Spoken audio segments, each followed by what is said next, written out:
Because your family matters, we're here. 97.5, The Beacon. You're listening to Wildcat Football on 97.5 FM WFBB. This radio station is a ministry of Glen Baptist Church in Glen St. Mary, Florida. We're blessed to air Baker County Wildcat Football live each week, and it's our hope that you enjoy the program. We know that life is busy, work, school, football, running errands around, but in the midst of the busyness, we all need a church home that brings the stability upon which you can build your life. If you're looking for a church home where you can grow in Christ and community, we would love to invite you to worship with us every Sunday morning at 10:30 a.m.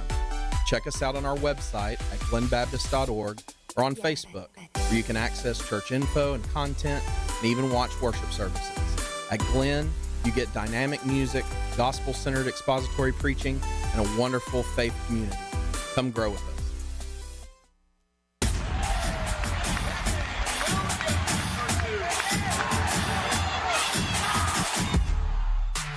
Get up in my zone. It's time to get my game face. And you can try to stay calm. I'm about to get my game face. I'm on my game face all day, every day, all time. Drop these gems up on your head like an avalanche in a diamond mine. And you chasing that $2 sign. I'm chasing at my God and I'm placing my faith up in his grace. And I'm running straight to the bottom line. And I came now, I'm trying to find who's down to ride and roll with me. And I'm game face up here tonight. What's how you and who you be, and I'm going in, I'm showing in, just what you did and done for me, and I know I live, I know my sin is gone, and I'm redeeming. I'm feeling like a beast, someone let me out. I'm feeling like I'm free, someone let me out. I'm feeling just like me, and someone let you out. Then get up on your feet, it's game time, let me hear you shout. Going in for the win, body full of adrenaline. In my zone, going hard like I'm no pro. Watch me take it home, take it home. Going in for the win. Body full of adrenaline. In my zone, going hard like I'm no pro. Watch me take it home, take it home. Turn it up in the bump in the trunk with a pack and a bump and a blast and a vocal. Put it out for the rap and the junk, for the cats and the all, for the rap and the chokehold. I'm packing the lap and the faggots, you packing the mac and the pack and the no-dos. I'ma break it down, take it down, make it sound kinda fast with the snow-mo.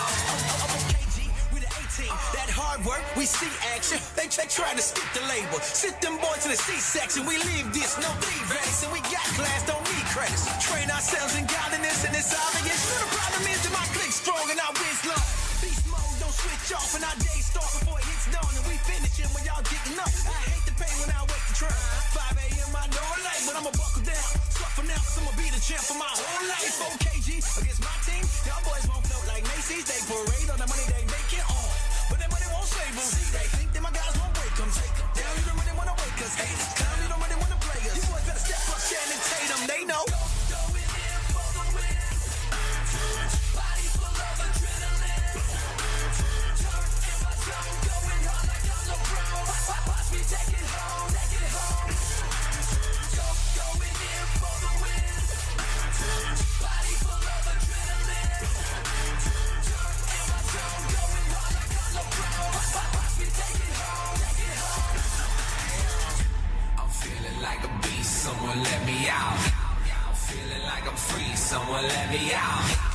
Feeling just like me and someone let you out. Then get up on your feet, it's game time. Let me hear you shout. Let me hear you shout.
Baker High Wildcats football. And now, Baker High Wildcats football.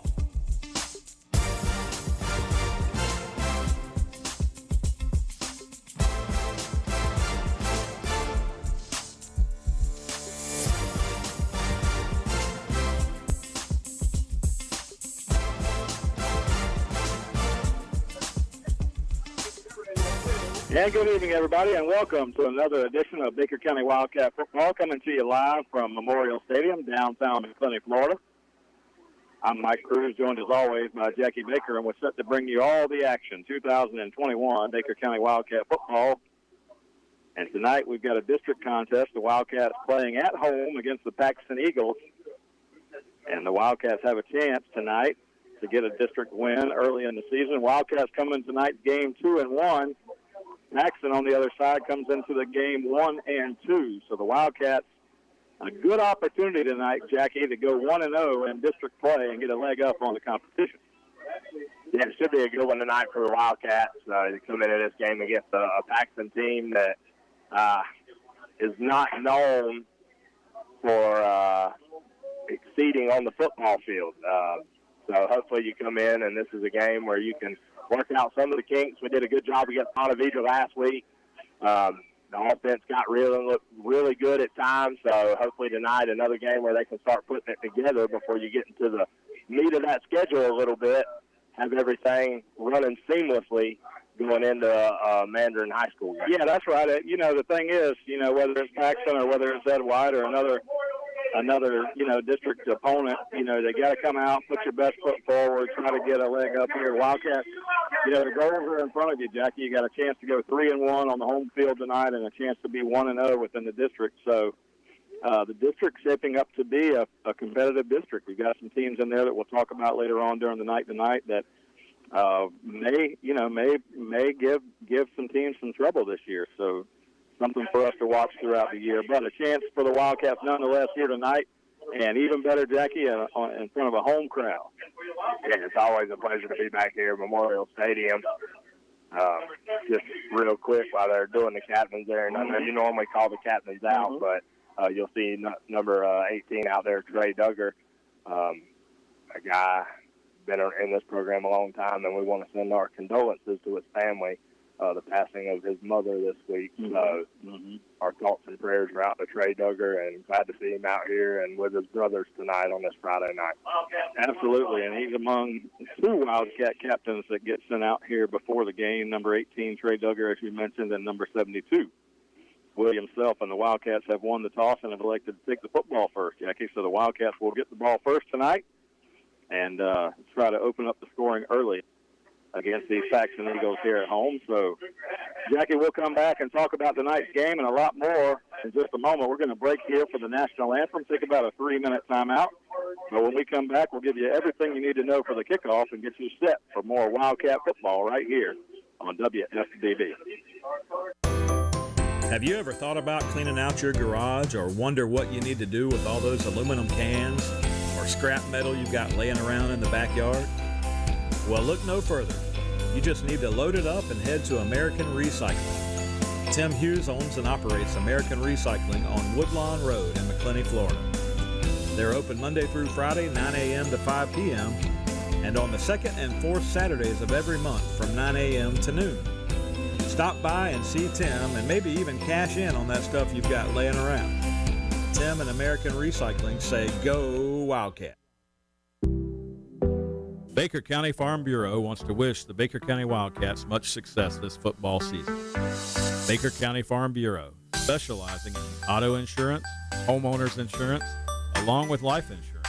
To get started with Farm Bureau, contact Jack Baker or Justin Webb at 259-6332. That's 259-6332. Did you know that walking just 10,000 steps a day helps keep you healthy? And it's easy. 20 minutes of grocery shopping is 1,600 steps.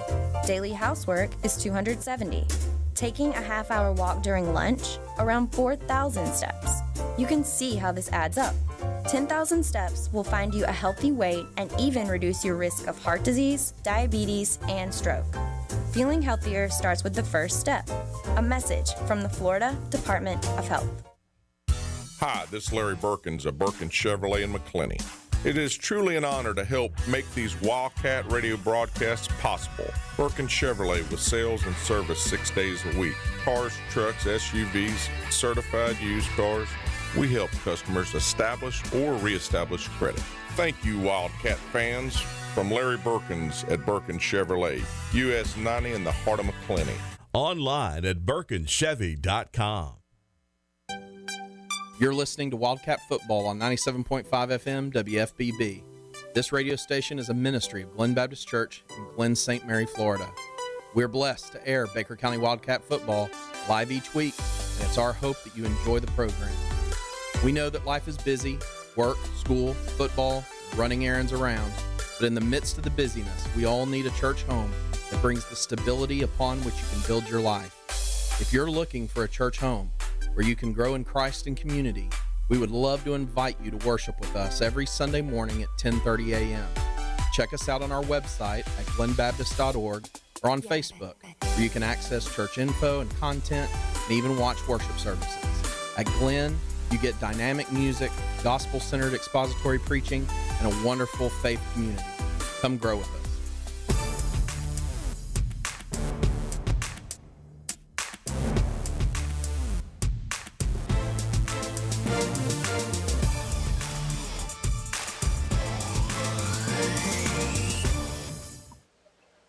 And we welcome you back here to Memorial Stadium, downtown McClenny, Florida.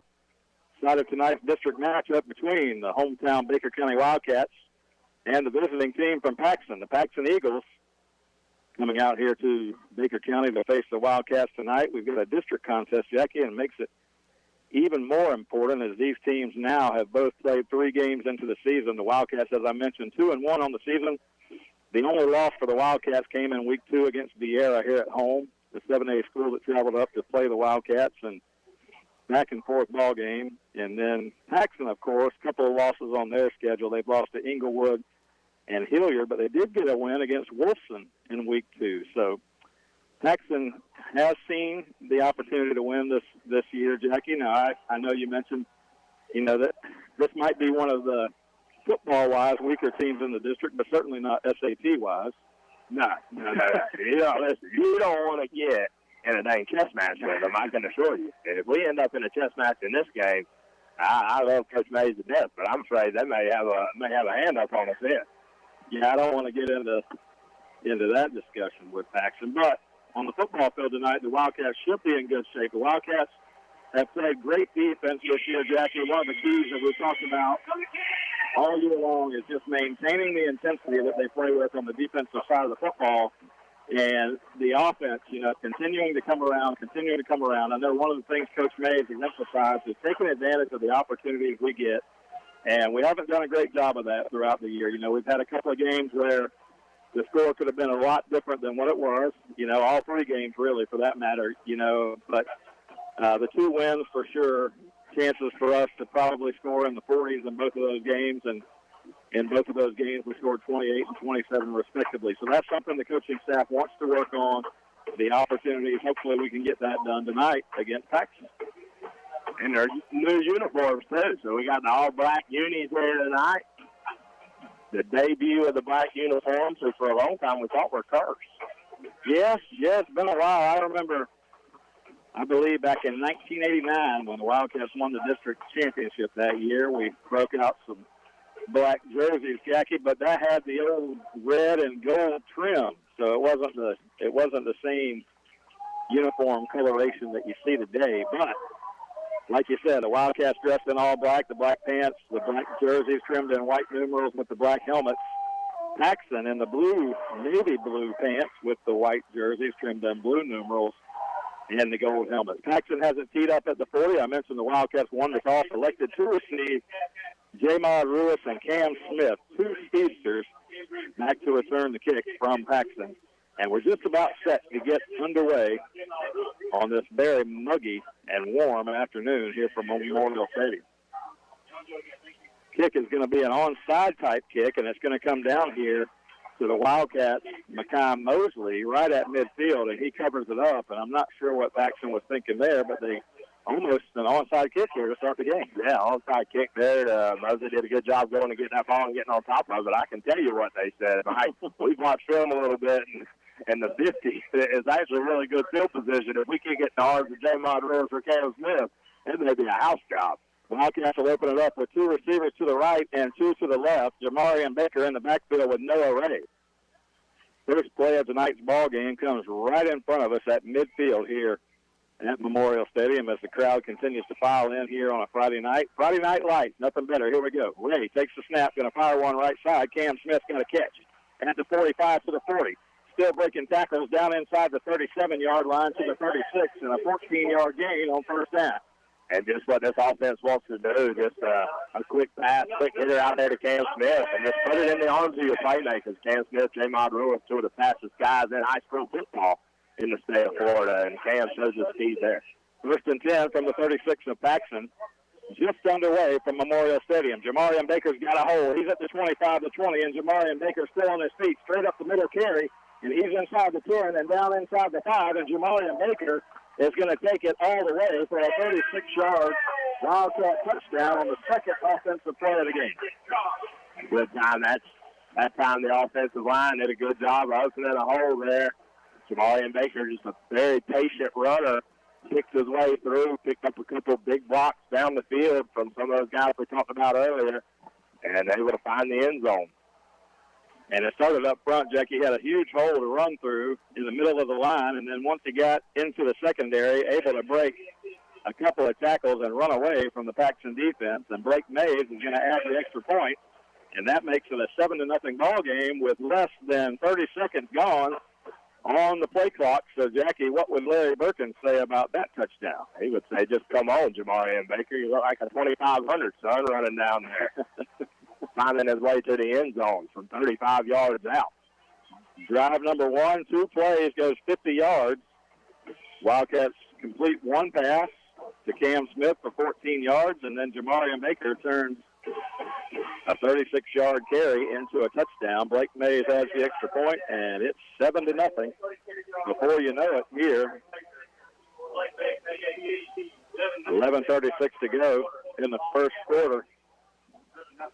Blake Mays has it teed up at the 40-yard line. That's what you like to see. You know, the Wildcats, when I talked about opportunities with the offense and being able to convert those drives into touchdowns, we've done that. You know, we've had opportunities inside the opponent's red zone. We've had fumbles. We've had turnovers on downs. We've had really a lot of chances to score some points. And good to see here on the opening drive of the night, the Wildcats just need 2 plays and punt it into the end zone for the touchdown. Mays has it teed up. High kick coming down to around the 20-yard line, going to be taken there. The return man comes across the field trying to turn upfield at the 25, and he's going to be hit around the 26, 27-yard line and be brought down right there. That was Caden Morris. He's listed as an athlete on the Paxon roster, and he gets them started at the 23, first and 10. Yeah, I tell you what I want to see out of the offense tonight. That offensive line, they did a much better job against Ponte Vedra, but the first 2 games of the season, we really relied on big plays to stretch the field some, and those guys got to find their rhythm and be able to push guys out of the way. Missed a few assignments in the first game or 2, so seeing if that unit can gel, because that is going to be the backbone of this offense as we get deeper into the season. Paxon offense on the field, led by number 12, Colin Bell. He's the quarterback for this Paxon football team. They're going to split 1 receiver to the left, 1 back in the backfield, 2 receivers to the right. They'll start from the 27. First down and 10. Had a late man checking in here, so now they've got 2 receivers on both sides on first down and 10. Wildcats show a little bit of blitz with Camilo Rollins coming to the line of scrimmage. They're going to get the quarterback in the backfield, and Bell had nowhere to run as the Wildcats were in the backfield before he even got the snap. Yeah, good job that time, that Wildcat defense. I was looking to make sure they did. They ran a guy on late. I was making sure they didn't have too many men on the field. Made you think about it for a minute. 3-yard loss on first down for the Eagles. They go backwards. It'll be second down and 13 now. Colin Bell listed as an athlete on the roster for Paxon. They've got like 6 guys listed as athletes. That's scary. we saw that on the return man. He was an athlete. Caden Morris, number 3. He lines up as the wideout over here. 3 receivers to the right, 1 to the left. Second down, 13. Bell takes a snap, ran into his running back in the backfield, and he's going to get pulled down from behind as he tries to go outside. And you're not going to do that with Orlando Holland over there, and he makes the tackle for another loss. I thought he had a chance there, Mike. I thought Orlando Holland, he got slipped inside a little bit, but, man, he's so fast, and his arms are so long. He's able to close out here and make the play for another loss. We're going to bring up a 3rd and long situation here for the Paxon offense. Yeah, not where you want to be for Paxon. Already down 7-0, 2 minutes into the ball game, and now facing a 3rd down and 18. They need to get all the way out to the 37-yard line for a 1st down. And so far, the Wildcats have pushed them back on 2 plays for an 8-yard loss here early. 3rd down play coming up, 3rd and 18. 2 receivers to the right side, 1 back in the backfield. They bring an extra man along the offensive line. They're just going to run it to the right side. The running back is going to get around the corner to the 22, maybe the 23-yard line. That was DeAndre Strickland, the running back that got the carry coming outside, and he's going to be stopped well short of the 1st down. They picked up 2 on the play, but a net loss of 6 on that series. So the Wildcats a good job again on defense. Ronnie Ellis from his safety position there did a good job closing out. Tried to stretch the edge a little bit. Again, probably had a little crease for that Wildcat defense. Good job making plays in space. Jamod Ruiz stands at the Wildcat 45 to receive the punt. The punter stands back around his own 10-yard line. Wildcats on top 7-0 here. Just a couple of minutes underway in the ball game, and the Wildcats almost get a block. Orlando Holland came from the right side, had a chance maybe to block it, and the kick will go out of bounds up around midfield. So the Wildcats now, 2nd time with the football, and they'll have an opportunity close to midfield again. How in the world? Okay, now he's coming back. I'm not sure how that was necessary, but maybe he was looking to get his steps in. Well, they bring it all the way back to the 49 of Paxon. So the first series, the Wildcats had the ball at midfield. This time they'll get it a yard closer to the end zone at the 49 of Paxon, where they'll put it in play 1st and 10, 8:50 to go.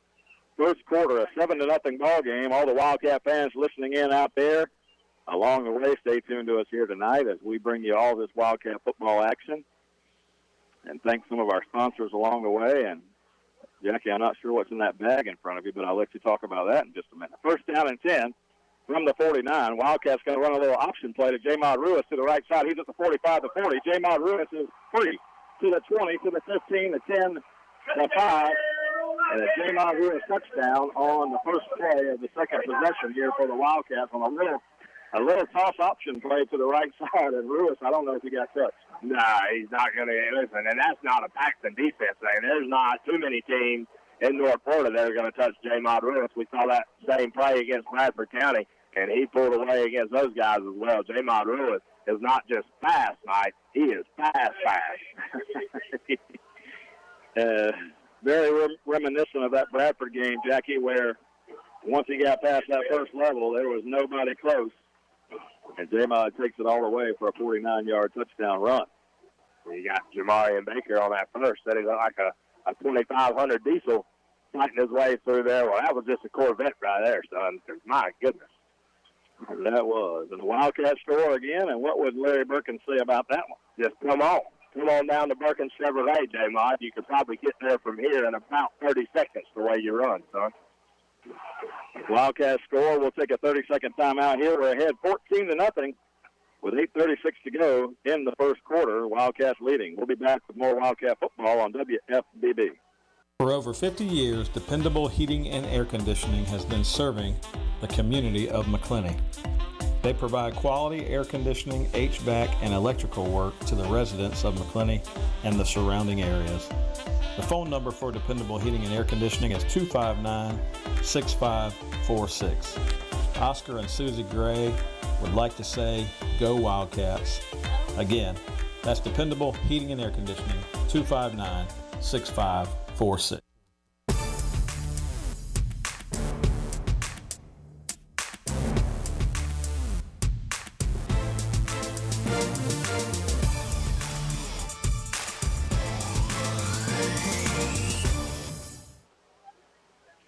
6:27 to go in the first quarter from Memorial Stadium, and Kenyon Gardner from Paxon takes the kickoff around the 5-yard line. He's up across the 20. He's going to get a broken tackle out across the 35, and he's going to get to the 41-yard line.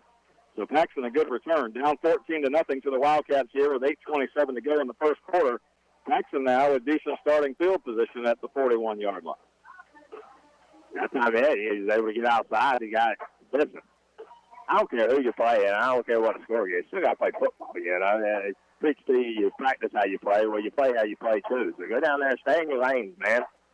Don't let guys get out here at the 41-yard line. We don't give up field position like that. First down and 10. Again, number 12, Colin Bell, the quarterback for Paxon. He's in the backfield. First down and 10. They've got a 6-receiver set this time, and they throw one backwards over there on the far sideline. They're going to call it an incomplete pass.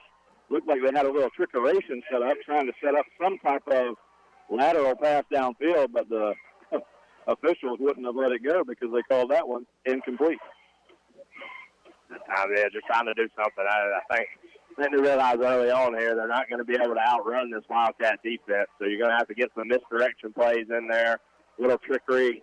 That time just trying to catch these Wildcats on their heels a little bit and allow them to catch a break with an incomplete pass. Second down and 10 from the 41-yard line. Bell, this time he's going to send 3 receivers to the right side, 1 to the left side, 1 back in the backfield. Paxon trying to get something going against this Wildcat offense. The defense has been strong early on. Second down and 10.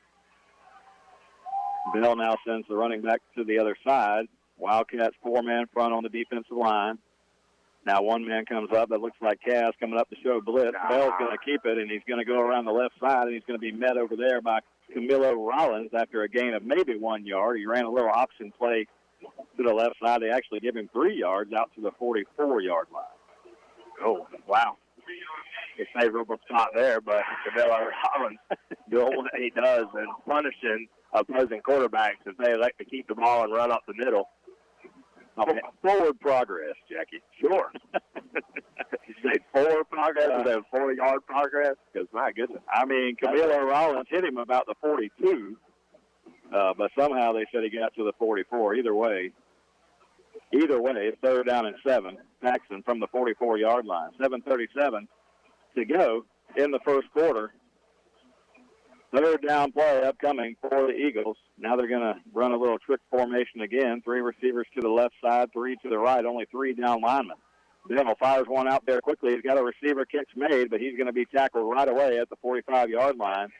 Trying to set up some blockers out there just to get some help, but the Wildcats too fast, and they stop them. It'll be 4th down and 6, and they should have to punt it away.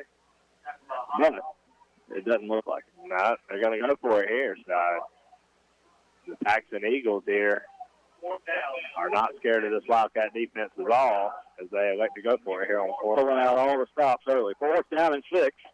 Paxon from their 45-yard line, and they get the Wildcats to jump offside. My goodness. You knew that was coming. There's a play coming. You knew what it was. The hard count gets one of the Wildcats to jump off sides, and that'll move the ball from the 45 to the 50, but still a yard short of the first down, so they'll have to go for it on 4th and 1 now. Now that you've got your 5 yards on the offside, you've got to go for it, so 4th and 1. I mean, you started your last 2 defensive possessions from the 50-yard line, so you're on the 50-yard line now, so you're not giving up any more ground than what you have. Like you said, hey, pull out all the stops right here early. Well, they better hurry. They're taking a while in the huddle here. 4th down and 1, 6:20 to go in the first quarter. Paxon comes to the line of scrimmage. They show full house here. They put all their men on the line of scrimmage here looking for 1 yard. Watch the hard count Wildcats, and they come on. Oh, my goodness, guys. That's got to be frustrating. Wildcats just aggressive up front, and Colin Bell hard count that time. And, Jackie, you can see it from a mile away. It was a hard count. And we come across the line again, and they could just keep doing that all the way down the field. Yeah, Coach Canada and Coach Mays are not happy. They picked up more positive yardage here on 2 hard counts than they did the first offensive possession.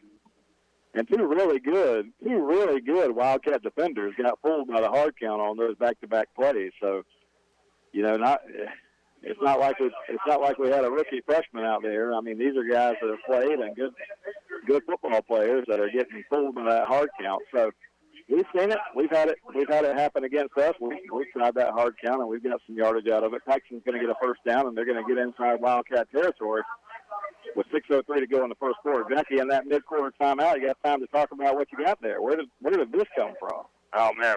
My man Randall Hodges has hooked us up down there from Triple H Barbecue. Brought us some Misty fries, some barbecue egg rolls, Mike. There's a feast up here tonight. I guess he didn't know I was on a diet. Well, we appreciate it. We haven't been down there to see. He just opened up his dine-in restaurant. Oh, there you go. So you can go down there. He's open, I believe, 7 days a week. I'll confirm that. But first down play now, Bell in the backfield, and we're going to get a flag down, and Bell's going to fire one out here. He's got a receiver that was fairly open on the sideline, but he decided not to try to catch it, and it falls incomplete. But that play was busted from the beginning. Bell was running for his life.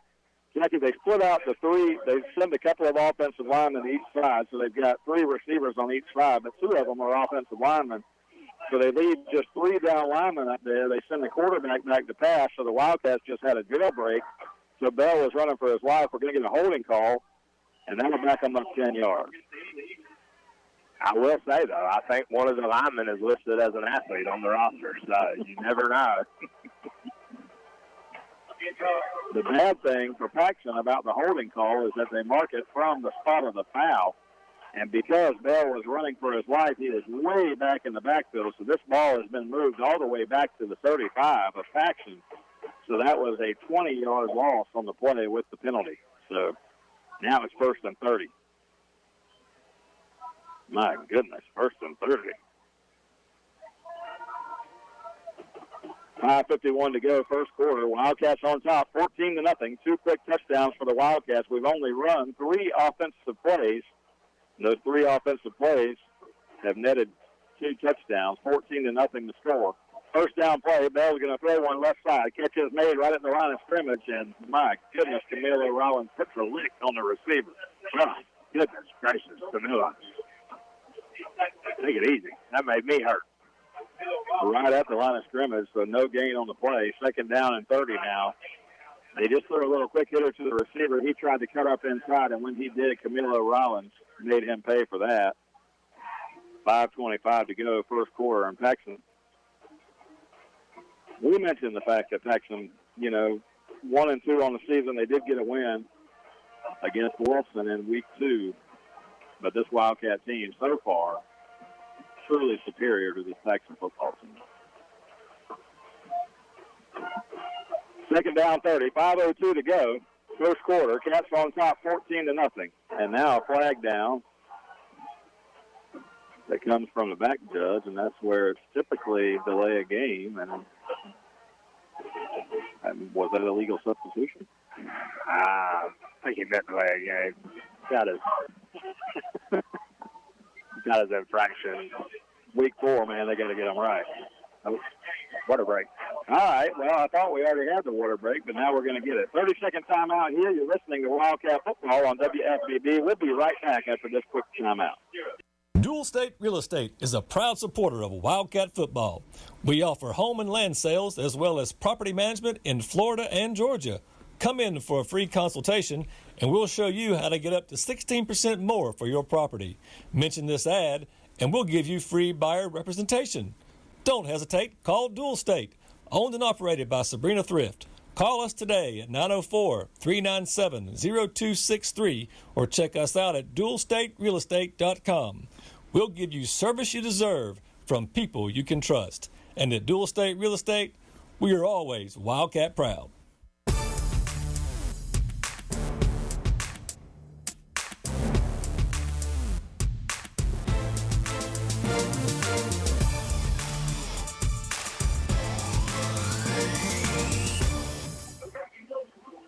.52 left to go here in the first quarter from Memorial Stadium, downtown McClenny, Florida. Night of tonight's district matchup between the Baker County Wildcats and the visiting Eagles from Paxon. 2nd down and 30 now for Paxon after the holding penalty pushed them way back, and then no gain on first down. 2nd down 30, Bell in the shotgun. looks to throw. Going to fire one underneath. The catch is made over there, but this catch is going to get pushed backwards again as Toby Kinghorn comes up and makes the tackle on the receiver. So those guys are getting tackled by our linebackers, Camilo Rollins and Toby Kinghorn, and that's not going to feel good. Nah, not at all. Toby Kinghorn, Camilo Rollins, those guys just laying the lumber week in and week out. Got Toby out there in coverage all the way to the outside there, so getting some reps in a coverage look. Thanks again to Randall Hodges from Triple H Barbecue for sending up some food down there. If you haven't had a chance to try it, maybe you should. No, I'm telling you, listen, my wife's going to be jealous if he sent us some of this ranch dressing up here. My goodness, and she holds stock in that stuff. 3rd down and 30. Bell's going to swing one to the right side. A catch is made, and the receiver's got some running room. He's out across the 40 to the 42-yard line. They're going to pick up about 12 yards on the play, as that was Kenyon Gardner that picked up 12, but they needed 30 to go. 12's not going to get it. It'll be 4th down about 28. Oh, I'm sorry, my math was off. About 18. One for the hard count there. They'd have to pull it 4 times to get a first down. So I think they're going to, cooler heads will prevail here, and they're going to punt it away. Paxson going to talk about it for just a moment. 3:21 to go first quarter. Jackie, I'll give you a little Paxson trivia. Well, not really trivia, but trivial. I'll share some information with you. Paxson from the west side of Jacksonville. That's where my father, Jerry Cruz, graduated high school back in 1965. Wow. Do the math on that and tell me which anniversary he's celebrating for. And if I'm not mistaken, I know, when did they become the academic? The advanced School for Advanced Studies, or Paxson School for Advanced Studies. It's been several years now. Because they were fairly relevant in the sporting world at one time. I mean, Patrick Young, University of Florida Center, played basketball at Paxson. I can remember the football team not being 1965 state champions. Ron Sellers went on to play for Florida State University, and they were a really good athletic team. And I want to say their basketball team with the Padgett brothers, Gary and Steve Padgett from Jacksonville, won a state championship as well. 4th down, 18 yards to go. They're going to punt it away, and Orlando Holland again had a chance to get a block on it, and it's going to be coming down at around the 28-yard line. The Wildcats will just let it go, and we'll take it there, 1st down and 10 with 3:10 to go in the first quarter. So, Jackie, here's what we've had so far. 2 Wildcat possessions. We took it from the 50 on the opening possession. 2 plays, 36-yard touchdown run for Jamarian Baker. On the second drive, we did even better than that. First play from scrimmage, a 49-yard touchdown run for J-Mod Ruiz. And now we got a little bit further to go, 72 yards from the end zone. How many plays over under? Oh man, from the 27. I got to go 3 plays here. I got to go with the law of averages and say it's going to take us 3 plays. Noah Ray in the shotgun for the Wildcats. We split 2 receivers to the right, 2 to the left. 1st down and 10 from the 28-yard line. Jamarian Baker straight ahead. He's across the 30, and Jamarian Baker pounds his way out to the 39-yard line on a 1st down carry, and the Wildcats pick up 11.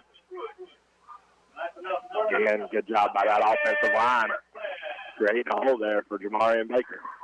Under 3 minutes to go here in the first quarter now. Noah Ray looks to throw. Straight drop, fires one down the middle. He's got a receiver wide open. It's Cam Smith, and Cam Smith's going to take it. And, Jackie, you were 1 play off. 2 plays, gets the touchdown. Noah Ray was hit in the backfield, so it's going to be a rush on the passer. But 2 flags on the play. This may be offsetting penalties. Oh, man, that's Noah Ray throws a beautiful ball to Cam Smith that time, who just came up wide open down the seam. You're right. One of them is going to be roughing the passer for sure. Not sure what the side judge saw over here. Noah Ray had time to throw, but there was one Paxson defender that broke free at the last minute. And after Ray threw the pass to Cam Smith, he was drilled. And we're going to get called for an ineligible man downfield.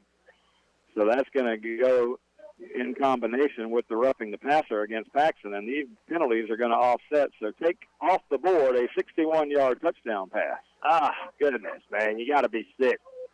You got to be sick on that play. I mean, because that wasn't even that. That was no RPO. I mean, that was a straight pass all the way. So how somebody got downfield. Not exactly sure what happened there. Yeah, I'm not quite sure about that either. But either way, White shot a touchdown, and it's first down and 10 over. Cam Smith now across the 40. Cam Smith breaks free at midfield, and Cam Smith going to be tackled at the 46 of Paxon. And so they're going to mark it at the 45. Another first down carry for the Wildcats, and so Cam Smith there picks up about 16 yards on that carry. And was one tackle away there from taking it to the house. So this would be play 3, Jackie. Play 3, Jamarian Baker going to run it left side. He's got the 40. Jamarian Baker to the 35, and he'll go out of bounds at the 31-yard line or 32-yard line of Paxton. 2:25 to go first quarter. Wildcat offense having no difficulties here so far against this Paxton Eagle defense. Jamarian Baker that time just taking it outside and doing what he does, picking up chunk yardage here on first down. Noah Ray in the shotgun again. Ray's going to fire one left side. Blake Mays has got a catch and a flag down on the play. Mays picked up a couple of yards down to the 30-yard line. We'll check the penalty flag here. Thrown right at the line of scrimmage on the left side where you typically see offside. But there was a Paxton defender trying to get off the field late. I don't know why this guy had to throw it, but they're going to talk about it. And at the rate we're going, these referees are going to drag this thing out much longer than it needs to be.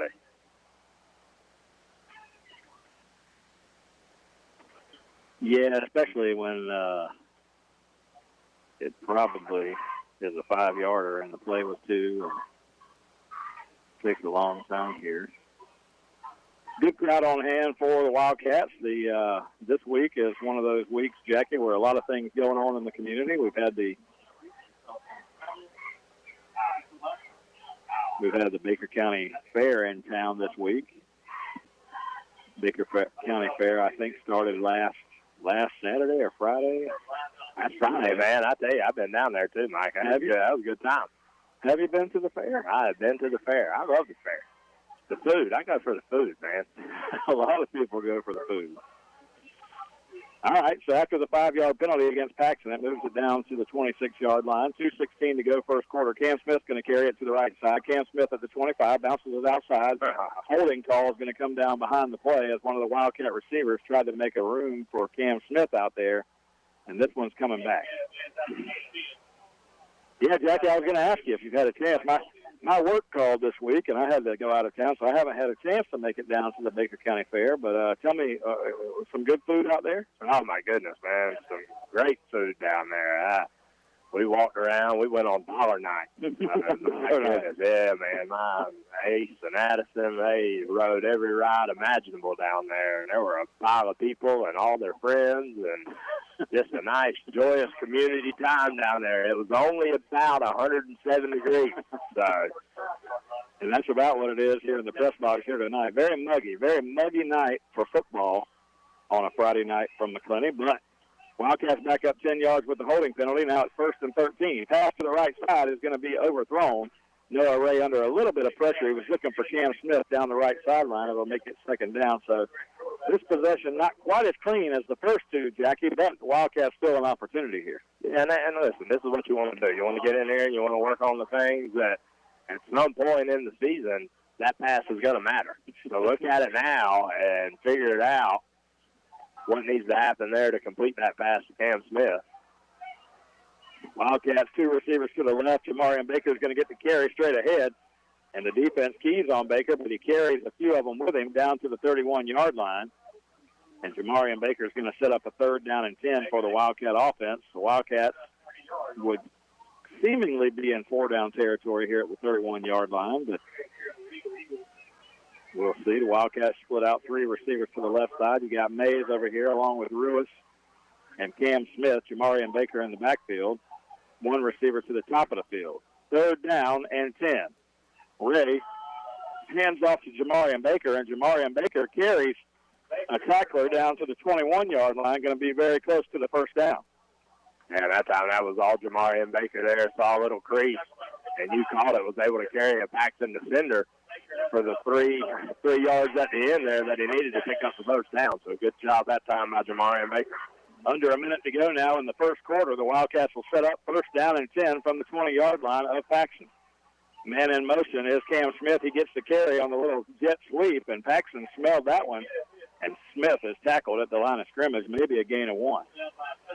Man, nothing doing that time. Try to get Cam Smith to the outside. And just no room to run there. Came across in front of quarterback Noah Ray. Noah Ray hands him the ball on the little turbo sweep that time, and Smith cut it upfield, was tackled right away. Smith checks out. Man in motion this time, J-Mod Ruiz. They try the same play to the other side of the field. Ruiz to the 15. Ruiz tries to cut it upfield. He's going to be tackled right there at the 15-yard line, a gain of about 5. And that play didn't get Coach Mays exactly what he wanted, but the Wildcats do have a 3rd and short now. 3rd and short. It looks like they're going to let the quarter run out here. That'll be the end of the first quarter. The Wildcats are going to take a 14-0 lead into the second quarter here from Memorial Stadium. Let's take a 1-minute timeout. You're listening to Wildcat Football on WFBB. Since 1981, Higginbotham's Towing and Recovery has been serving the community of Baker County, providing safe and reliable towing needs. If you need a car or truck towed, or even a shed in your backyard, Higginbotham's is a place to call. Located in Glen St. Mary, they are available 24 hours, 7 days a week. 259-4375. That's 259-4375. The Higginbotham family is so excited to be a proud supporter of Wildcat football. Stay home. 2 words that everyone's saying these days. At Hometown Home Health, you can receive nursing and therapy services in the comfort of your own home. These services are covered by Medicare as well as most major insurance companies. Hometown Home Health has a true commitment to their community and is the only home health agency located in our hometown. It's your choice, so choose Hometown Home Health. Maddie and Kristen say, go Wildcats.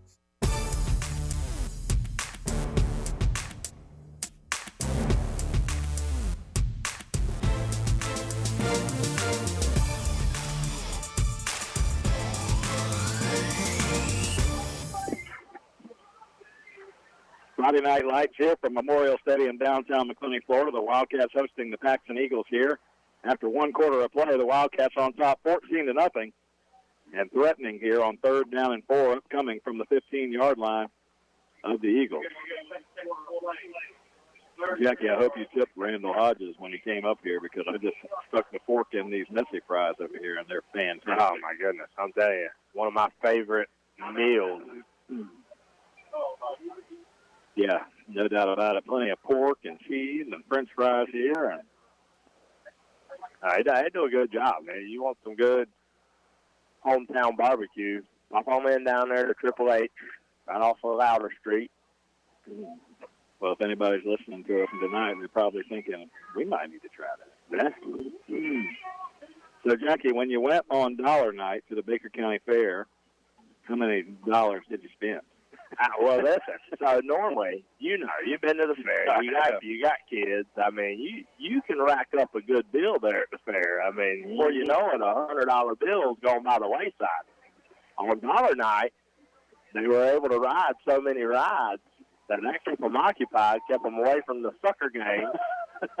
And, man, it was a lot more budget-friendly this year than in years past. Sucker game. You don't think they spray some damn cooking grease on those things to keep your ring from landing on the bottle, do you? Never. 3rd down and 4, and Paxon is going to jump off sides here, and they're going to return the favor that we gave them earlier, and we're going to get a first down via the penalty. That 5-yard penalty will mark it down inside the 10-yard line, and the Wildcats will have 1st and goal. I was thinking of the scene from Joe Dirt.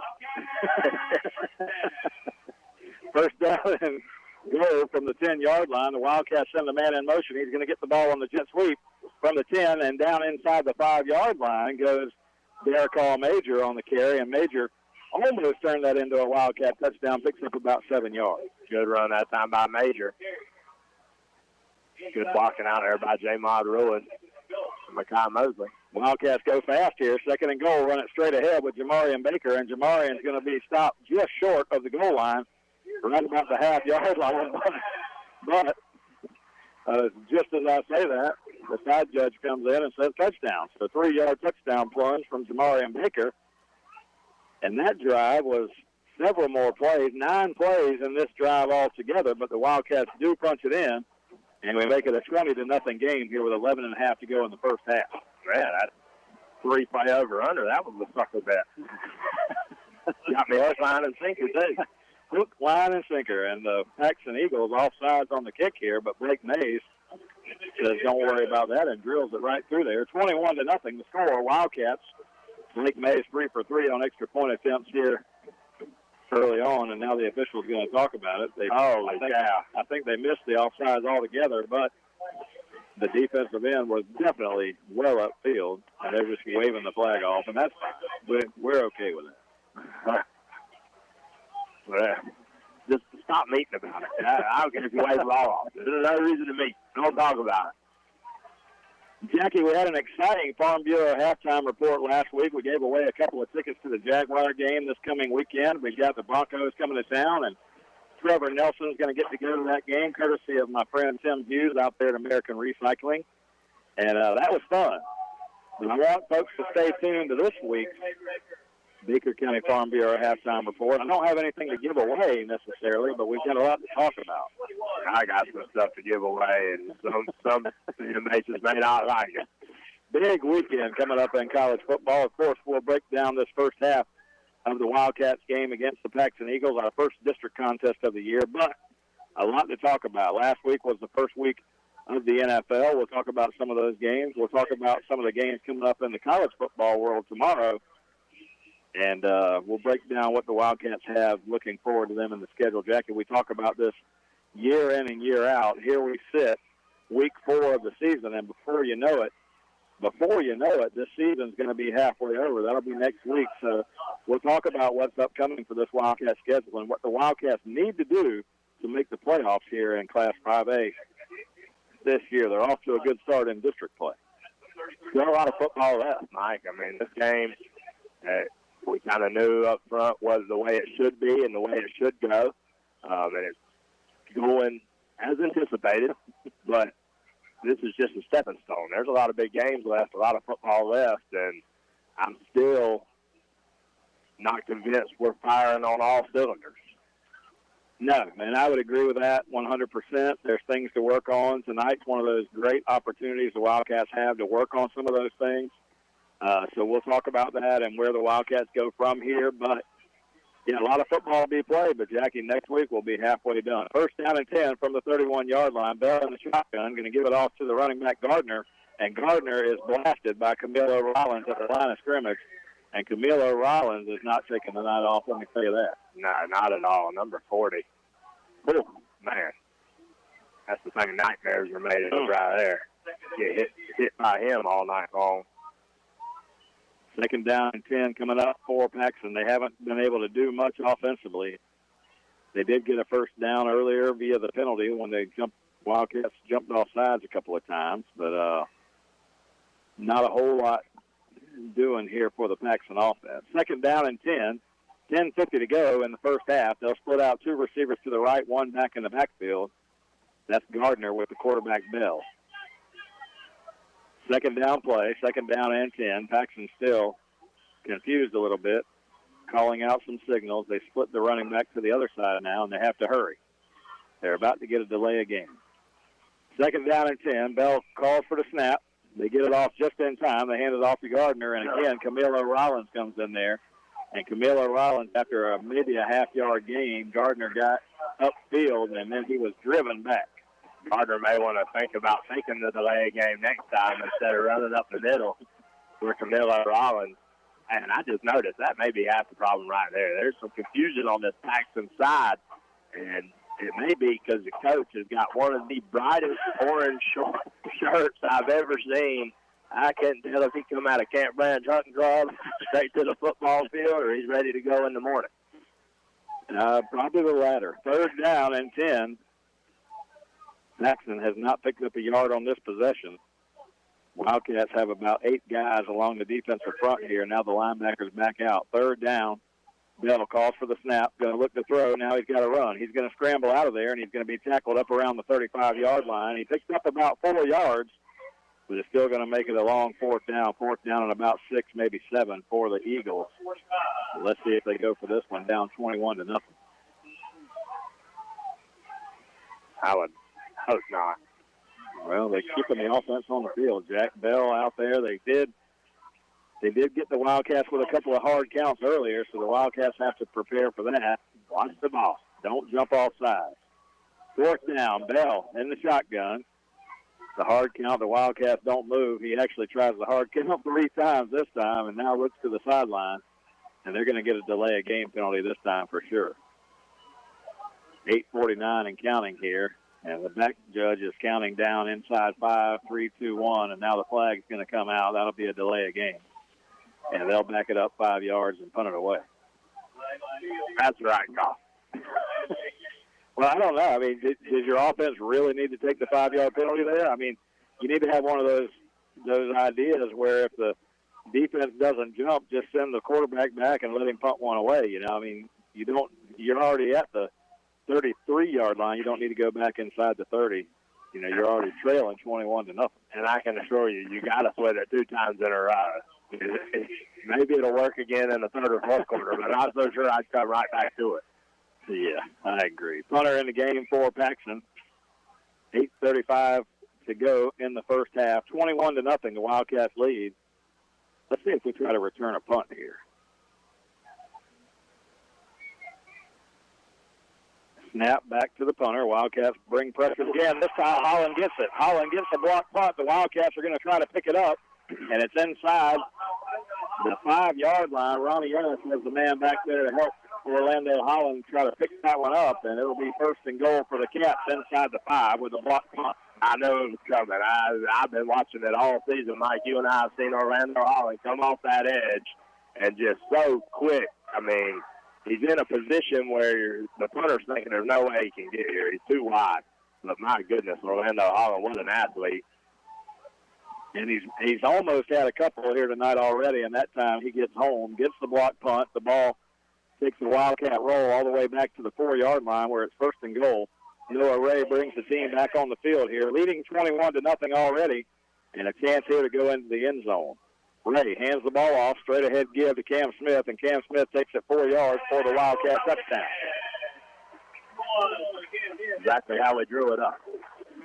Block punt, 1-play touchdown.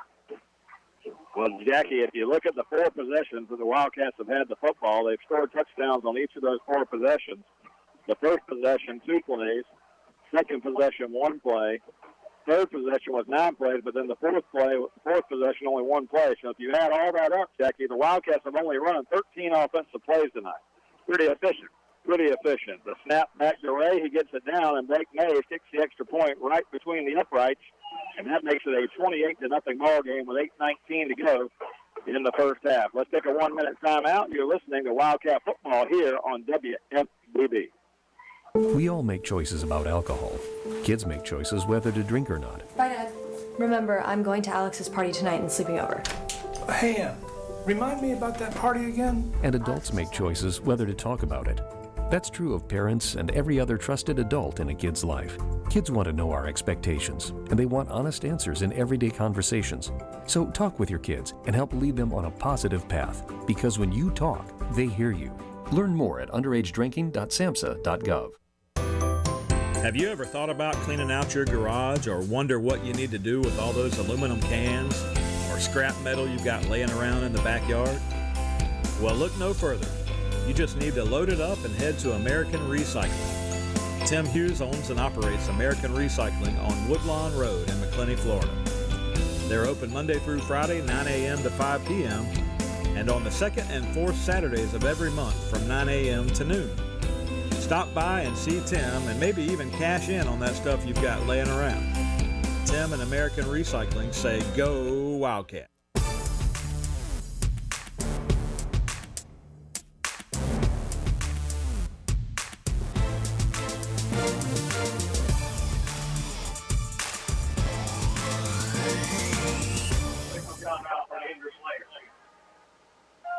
Well, we got 8:11 to go here in the second quarter from Memorial Stadium, downtown McClenny. I want to welcome you back to 2021 Beaker County Wildcat football right here on WFBB. Want to thank the fine folks over there at Glen Baptist Church, Pastor Chaz Rowland, my buddy John Meadows, our producer on Friday nights and Monday nights for our coaches show, and thank John and all the folks over at Glen Baptist Church. As you continue to listen in to Wildcat football for the rest of the year, just a reminder, you can go to the WFBB 97.5 Facebook page and find the link to listen in each and every Friday night, and also tune in the app on your phone. Tune in. You can find WFBB on the app. Or if you're right here in the McClenny area, you can do it old school, Jackie, and put it on the radio in your truck and just drive around. 97.5 FM, the place to find it, and just keep it locked there all week. John Meadows has a good playlist. They play some good Christian music throughout the week, and I find myself jamming to 97.5 more often than not. Yeah, I'll tell you, on Friday nights, back before you invited me to join you here on the radio show, I used to load Jana up, and we would just ride down here to the Swanee Swifty and back down to Glen there on 90 and listen to Wildcat football on a Friday night. Well, there's a lot of folks across the way up in Camp Branch, as you mentioned, and other camps along the Georgia way. They've got bow season going on up there right now, so a lot of hunters listening in. I'm sure Phil Duval's out there somewhere listening in to Wildcat football in Georgia. Bell's going to sling one out here on first down, and the Wildcats are going to get an interception. Bell dropped back to throw that time, and he gets it picked off. The Wildcats bringing it back 50 to the 45, to the 45, to the 30. Jamil Jones on the interception return all the way back to the 25-yard line, and the Wildcats will get great field position again here after the turnover.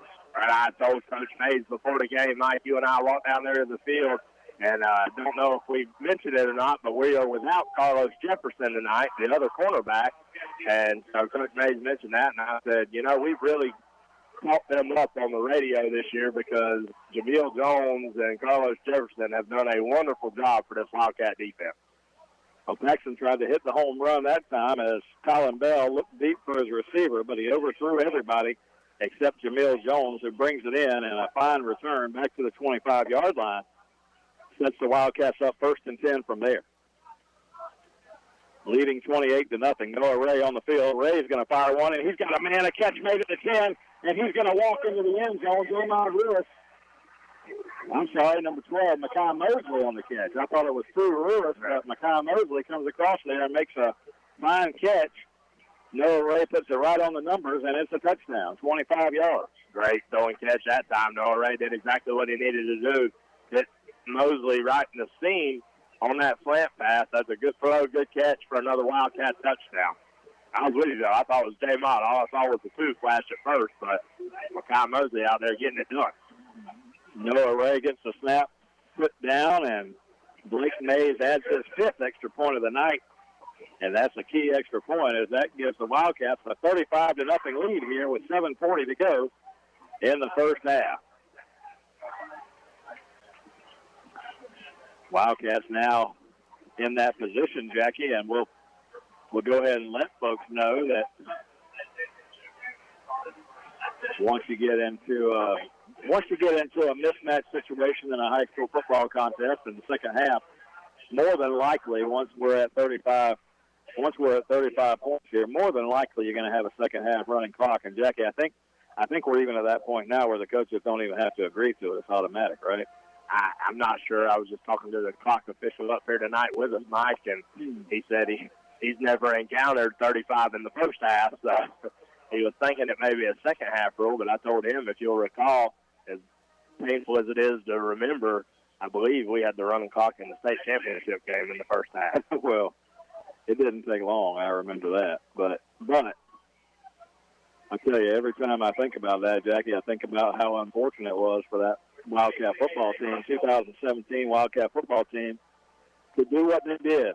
The 4 big wins in the state playoffs and to beat some of the teams that they beat that year, only to go down there and play what amounts to a put-together team with recruits and everything else and get beat in the state championship game. And I still tell you, somebody needs to put a public school state champion sign out here somewhere for that 2017 team. I mean, what an accomplishment. So I just have bad feelings about the fact that you go and do everything that they did, and then you have to go down there and play that team. That team with guys I'm watching, last week all across, college football, still a lot of those guys still playing, and then Sertan's in the NFL. There's some of them in the NFL, and I'm talking about first-round draft picks in the NFL. That was unbelievable. That was maybe the greatest high school. Well, I know it's the greatest high school team I've ever seen. Oh yeah, for sure. And we had to play them, but either way, that's what the rules were. So if we were going to win the state championship, that's what we had to do. But it's just unfortunate. First down play now, 35-0 against this Paxon football team. Paxon's going to try to run the football outside. Orlando Holland chases him down. And just because it looked bad, the official's going to throw a flag here, but Orlando Holland is just bigger and taller and just kind of threw him down with a shoulder pad there. He's going to call a horse collar tackle on Holland, but I don't know if he ever had his horse collar. No, he didn't. That was outside the shoulder pads grab.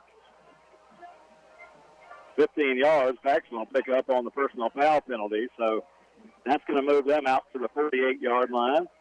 35-0 is the lead, and it's 6:45, 6.5 minutes roughly to go here in the first half. I'll remind you, stay with us for that Farm Bureau halftime report, because Jackie, as always, as we get into this college football season, we've got some things to talk about, and Jaguars get to come home for their first home game of the year with Trevor Lawrence as the quarterback. Things didn't go so well on week 1, so maybe they can rebound for week 2. And then some other things going on as well. We'll talk about that. Wildcats host Mandarin next week, next Friday night here at home against Mandarin, the Mustangs from Mandarin, and that'll be an exciting game to talk about. Not a district game, but a good one nonetheless. Wildcats on defense here, they run a little option play to the left side, and the ball was fumbled, but the running back able to jump back on it. And either way, we're getting a visit from Sherry Rollerson, superintendent, Jackie, and let's talk to her for just a minute here. How are you tonight, Miss Sherry? I'm great. How about those Wildcat fans out there? Well, they can't talk to us, but I'm assuming they're doing pretty well. The Wildcats winning 35-0 here. So yeah, I've been walking up and down the bleachers, and there's a lot of happy people around. A lot of happy folks. Well, I wondered how many people we'd lose tonight because of the fair in town, but we've got a pretty good crowd here. We do. Excited group of people, and we just love Friday nights and those Wildcats, and I'm waiting on the band to come out in a few minutes. Are you going to do something? Celebrate 35 points, 35-0. That's worth celebrating with that band. Well, let's call this play here, Sherry. You All can right. tell me what you think about it. Second down play, they've got 15 to go. They've got 2 receivers to the right, 2 to the left. Bell is the quarterback for Paxson. He's in the shotgun. Snap back to Bell. He's going to throw it, and he's going to throw it to the right side. And the Wildcats, Jamil Jones over there on coverage. Actually, that was Ronnie Ellis, and it goes incomplete. What do you think of that play? Well, I was hoping for an interception. Well, they threw it a little too far, but we just had one a moment ago. Yes, I saw that. Pretty exciting. Well, I wanted to say thank you for calling the Wildcat games on Friday night. You and Jackie do a great job. We've loved listening to you guys. And, of course, I think the public that aren't able to be here, they get to listen to the game. And know my parents listen in on Friday night. I saw your dad tonight. So he was probably selling some Lions He was. Club He ran me tickets. down. He ran me down. Yeah, so if you need a ticket for a Lions Club drawing, call Paul Rollerson at 259-2872. There you go. And he's the leading salesman, and it's for a good cause. It's to provide eyeglasses for those in our community who are not able to have glasses to help with their vision. So we know how important that is. Oh, that's super important, and he does a good job selling them, I'll tell you that. Bell's going to throw one out here. It's going to be incomplete. He gets hit by Camilo Rollins behind the play. And Sherry, I'll tell you, he's got to be the leading salesman because I was 200 yards from him tonight, and he waved me down, and I got a ticket. Yeah, he wanted to know what time y'all were meeting over there at the Booster Club, so I did get him some inside information on There where to you go. go and get some of those tickets sold. I bought 3, one for each of my grandchildren. I've got a grandson, my first grandson that is due Monday, and so we're excited about welcoming him into the family. I've got 2 granddaughters, and now I'm going to get my first grandson. So how about that? So I'm excited for you. To have with all these other 5,000 children I have in the school district. Yeah, so. you've taught a lot of them, and as a superintendent, you've led a lot of them. So, yeah. I feel blessed. I wouldn't want to be any place else but Baker County. We are so blessed here. God's been good to us. We're blessed in this county. Loves our children. The support we get is a blessing. So all y'all out there listening, God bless each of y'all, and thank y'all for supporting our children and our school district, and we're blessed. It's what, Better and Baker, It's right? Better and Baker, and I've added another one. We're blessed in Baker. Blessed and Baker. So So we're Better and Better Baker. and Blessed. And Blessed. How So about that? all the B's and all the Baker. I like it. Go. Well, you know, I'm glad that you stopped by just for a minute because it's always good to catch up with you. And I know the folks listening in at home love to hear from the superintendent. Any exciting initiatives going on within the school right Let's now? see. You got a little break going on. I think most everybody knows that we're building a new $37 million elementary school. So we will be moving to K through 5 configuration. We will have Westside will be K through 5.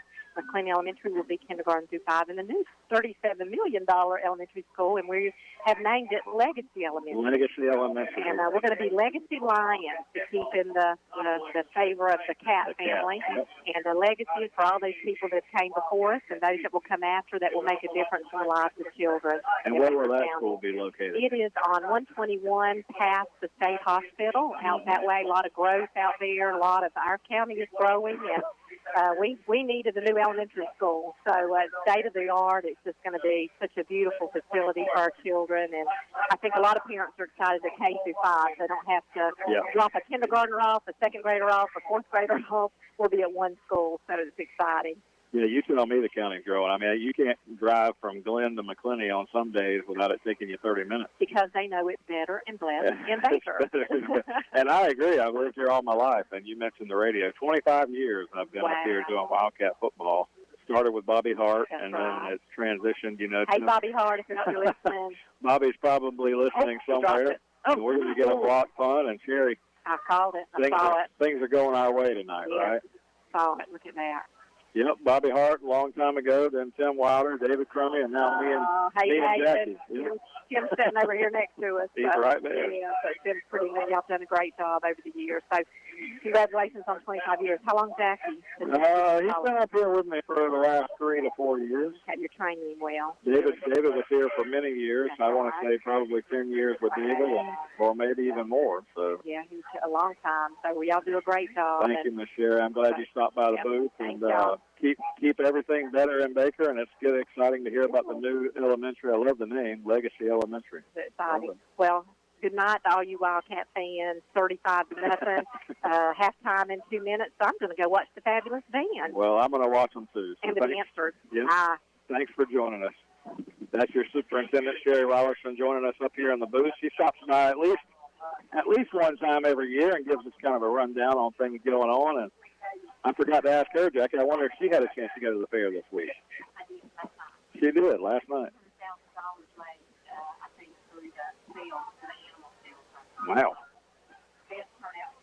Wow. Sherry says it's better in Baker, and she mentioned a large number raised for the sale of those animals that are part of that agricultural fair out there, which is, if you've ever wondered why the fairs are called agricultural fairs, that's because there's lots of livestock events going on out there. Noah Ray is going to fire one out here to the right side, looking for Cam Smith. Jackie, we had a little drive going here a minute ago after the punt block, but the Wildcats' 15-yard penalty moved it back. But, you know, hey, we could take a break from calling the game for a minute to let Sherry tell us about some of the things going on here. I'm glad she stopped by. Yeah, always a pleasure to have the superintendent up here, Mike. No doubt about it. Almost to halftime here. Noah Ray rolling to his right side. He's going to run it. Ray to the 45, Ray to the 40, and Ray down the sideline. 35 gets close to the 30-yard line, gets a lot of that yardage back from the penalty. And with the clock running down to 35 seconds here, the Wildcats not going to have much more time to score, so they got to go quick. 35-0, the Wildcats lead. 2 receivers to the left, 2 to the right. Jamarian Baker in the backfield.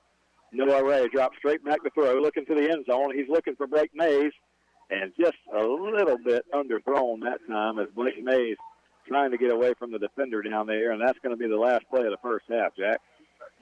A good first half. A good first half of this Cat offense. I tell you what, we had the ball 6 times, and on the 6th time, the clock's just going to run out on us before we can get there as the Cats try to throw one here, but they're going to say the clock ran dead before the play started, or actually there was a penalty offside, false start against the Wildcats here, so I don't know if they're going to blow the half dead here or not. The Wildcats are heading to the locker room, and that's going to do it for the first half.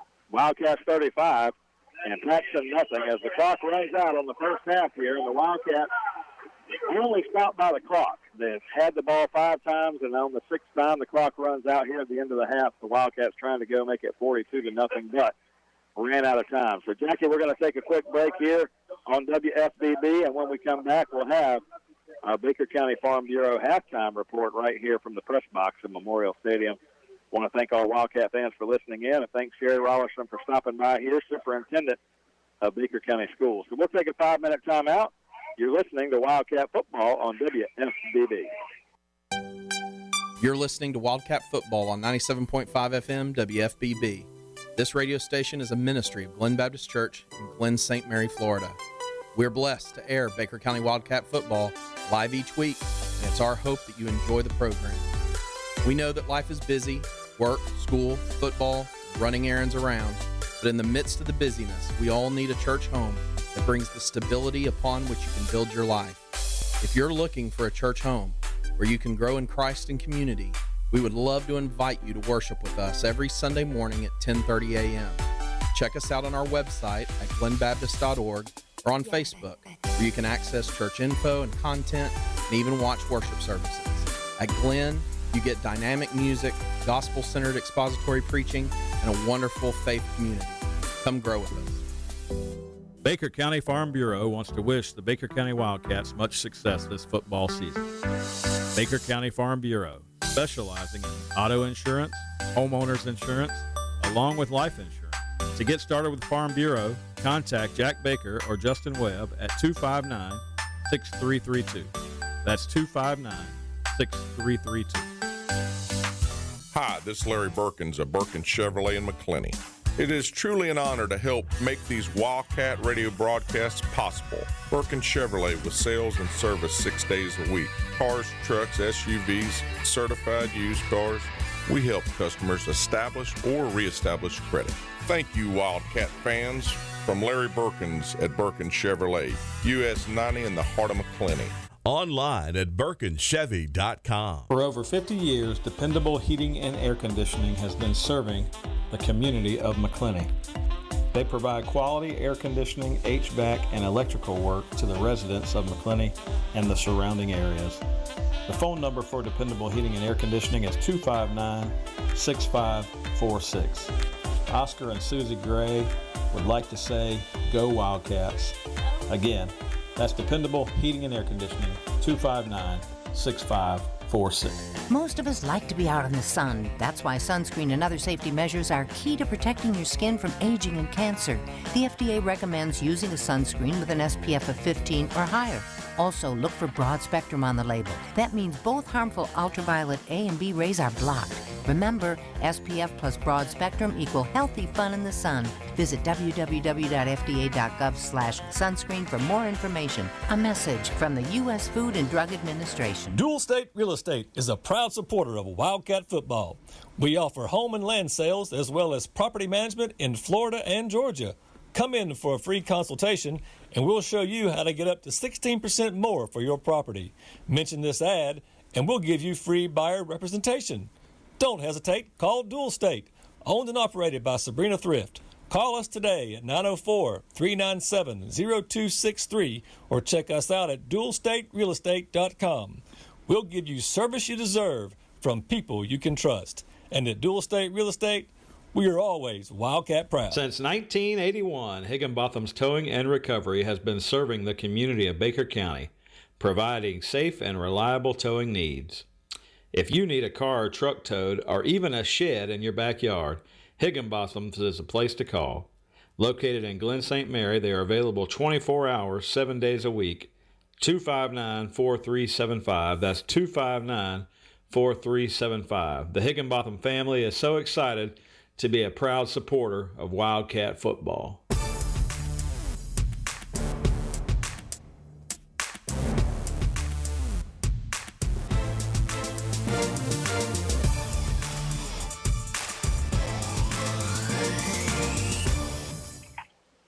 And we welcome you back here to Memorial Stadium, downtown McClenny, Florida. Excited for tonight's district matchup between the Baker County Wildcats and the Paxon Eagles. So far, all Baker County Wildcats here tonight a 35-0 lead over the Paxon Eagles at halftime. Wildcats have been very efficient offensively and very stingy defensively, holding the Paxon Eagles to less than 30 yards total offense here tonight. 2 block punts for this Wildcat defense, and along with an interception. So things going well here tonight at home for this Wildcat football team against Paxon. And really, we needed that to happen. The Wildcats 2-1 on the season. A win tonight will move the Wildcats to 3-1 on the season and 1-0 in district play, because Paxon joins Ed White, Bishop Kenny, and Suwannee in the Wildcat district this year. So those key games are going to be critical as the Wildcats play those other teams down the road. Next week, not a district contest as Mandarin brings the Mustangs out here. That'll be one to come watch if you're a Wildcat fan for sure. Mandarin, another big school in the Jacksonville area. The Wildcats have played some big ones. Vieira, a 7A school. Ponte Vedra, a 7A school. Mandarin, actually an 8A school, coming out here next week to face these Wildcats. So Wildcats' schedule has not been the easiest this year, but so far Wildcats have a chance here tonight to make it 3-1 on the year. And Jackie, as you look ahead, what you wanted to see from the Wildcats tonight was, continuity on offense. I mentioned to you earlier, those 5 scoring drives for the Wildcats, 2 of those were one-play drives, and 2 of those were 2-play drives. They only had to work hard on one 9-play drive, which, ultimately led to a touchdown. But between those 5 touchdowns, the Wildcats only ran 14 plays. Okay, that's exactly what we talked about, Mike, is letting those guys get out there, get a little confidence. You go, the first couple games of your season were against tough opponents. So you go out there, and if you make a mistake against teams like that, they'll make you pay for it. So there was a lot of, nerves, I guess you would say. You go out there, you don't want to make a mistake, and next thing you know, you are. So you finally get a game where you can settle in a little bit and say, okay, I can just physically dominate the man on the other side of the football for me, and it allows that confidence to be instilled to just do what you've been trained to do since the springtime, and you can tell that this Wildcat offense has worked their tail off because it's working flawlessly tonight. Yeah, one of those things that Week 4 brings about in high school football is, district contests. So I mentioned a moment ago the teams that are in our districts, and I was talking to Kelly Davis a moment ago during the break, and he mentioned that Ed White's on top of Suwannee tonight, 34-24. So what you're going to find out after tonight is how those other teams in our district are faring. Bishop Kenny is having a great year. They're off to a great start. Ed White looks like they're going to be tough. And then, Suwannee, of course, is going to be tough as well. So those teams in our district outside of this Paxon game going to be tough coming down the stretch. So the Wildcats have 6 games left. You think about it, 3 of those games are going to be against those district opponents. So a lot to work for. A lot of ability for us to get that offensive continuity going. And a positive sign here tonight against these Paxon Eagles. Although Paxon definitely outmanned, but you certainly want to come out and play to your capability, and the Wildcats have done that here in the first half. Yeah, Ed White. I know we played him the last couple of years, and the Wildcats were able to prevail over those guys, but had a couple of guys move in. They got some athletes over there this year that they've always had. But Ed White playing good football this year. I'll be honest with you, I didn't know who Suwannee was playing. I saw him piled up at Woody's Barbecue earlier today as I was coming through town, 3 Suwannee buses. I was trying to figure out what was going on. Didn't know if they thought maybe Jamie Rogers was still around, and then I just scooped him up. But nonetheless, get a little pregame meal before they got over to Ed White tonight. Jackie, we welcome everybody into this Farm Bureau halftime report. Jack Baker, Justin Webb, bringing us our Baker County Farm Bureau halftime report each and every week. And 259-6332, 259-6332 is the number to call down there to Baker County Farm Bureau. I trust them with my insurance policies, Jackie, and I know a lot of folks in Baker County do. If you have any questions about life insurance or homeowners insurance or car insurance, they're the guys to call, 259-6332. And we appreciate them being along for the ride, along with all of our sponsors, who I will mention before the end of tonight's broadcast as well. Last week, we didn't have the opportunity to do the Dependable Heating and Air Conditioning Coaches Show, so this coming Monday night we will again. But Sharky's still closed, so we won't have it at Sharky's We'll do it remotely this week, and then when Sharky's gets back open, we'll try to have coming down the stretch here. We'll try to have some folks come join us for our Monday Night Coaches Show. But thanks to Oscar Gray for making that possible each and every Monday night, and he's one of my guys out there. He's probably at a hunting camp somewhere in Georgia listening in as well. Yeah, listen, when Mike mentions these sponsors and you hear their ads on the radio, I would advise you to give them a chance. Give these local people a chance here in Baker County who not only make Wildcat football possible, but Miss Sherry alluded to $200,000 raised last night. Well, I can guarantee you that the national companies of the world weren't down there bidding on these animals for the 4-H. It was these local guys right here in Baker County. We talk about it all the time. They get hit up left and right for sponsorships, and they never waver. They write a check, and they write plenty of them every year. So you hear an ad on Wildcat Radio, give them a shout, give them a try, see what they can do for you. And just so you know, all the money or proceeds from those sponsors for Wildcat football goes back into the athletic budget here at Baker County High School, along with making sure that Glen Baptist Church has money that they need to run their radio operation over there as well. So that's where your sponsor money goes. And if you hear those sponsors, thank them for helping make Wildcat football available for the folks being able to listen in. I've got folks, my buddy Brian Schoen listens in from Texas every week. We've got folks listening in all over the country. Matt Holman listens in from Tennessee. So there's other folks, all these guys that are out there in those hunting camps in Georgia listening in along the way. So we try to make it possible and available to everyone. So I'll mention all those sponsors later, Jackie, but right now it's time for us to make some people mad. Wildcats, 35-0 lead here against Paxon at halftime. We'll come back and talk about that in the third quarter. But, Jackie, what a big weekend in college football we've got coming up, and what have we seen so far? Let me just tell you a couple of things that we've seen so far in the college football world. The first week of the season, you saw two big games, Alabama-Miami. Well, Miami turned out maybe not to be as good as we might have thought they were at the beginning, but Georgia-Clemson that first week, you saw Clemson get beat. You've seen two of the top four teams from early in the season already go down. Ohio State losing to Oregon. Oregon's a good football team, but you don't see Ohio State losing on their home field very often. Georgia went and took care of Clemson. Clemson looked like they couldn't get out of their own way offensively, and Georgia got the win in that game. A close game, but Georgia got the win.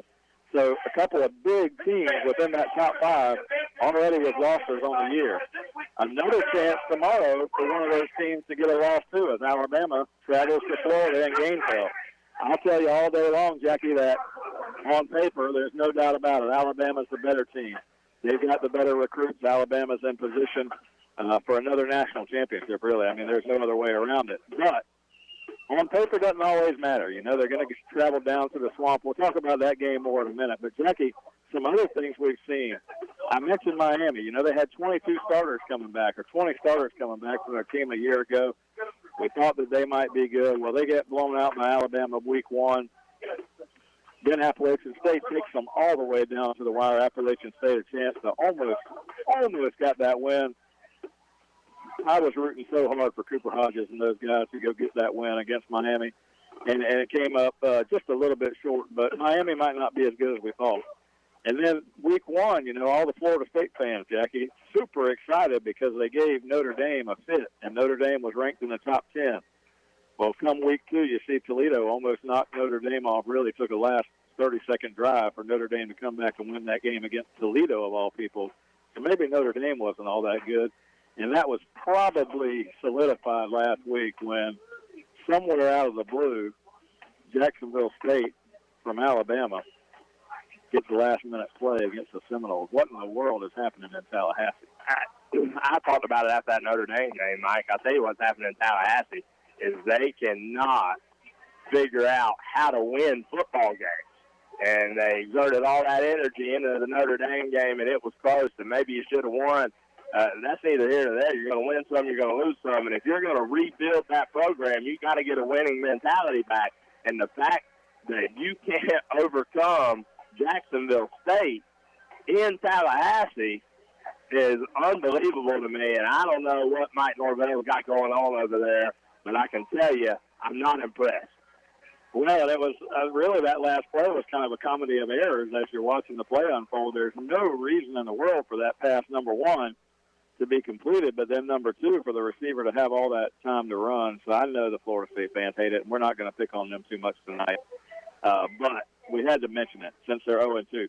Now, here's the sad thing, and I mentioned this to you earlier, Jackie. If the Seminoles would have somehow held on and had a chance to beat Notre Dame and then held on against Jacksonville State, they'd be ranked right now, top 25. And that's how fickle the rankings are. So all you folks out there who live week in, week out, and you say, hey, my team's ranked number 4, we're number 4. Well, guess what? It's a very slim margin between number 4 and number 40. I promise you that. So we're going to find that out tomorrow. We're going to see where the Gators rank. You know, I got a few games picked out here for you, Jackie. We're going to run through them, and you can tell me what you think is going to happen. First and foremost, FSU, 0-2 on the season. They go to Wake Forest tomorrow. Wake Forest 2-0. They welcome in the Seminoles at 3:30. Can the Seminoles go on the road after going 0-2 and win a game? Until they prove to me that they can figure out ways to win and they toughen up mentally, it's not happening. South Carolina starts 2-0 on the season. They go between the hedges tomorrow night, 7 o'clock game up in Athens, Georgia. Can South Carolina spoil the start of the season for the Bulldogs? It depends on which Heisman quarterback starts for the Georgia Bulldogs. If it's Stetson Bennett, they got a shot.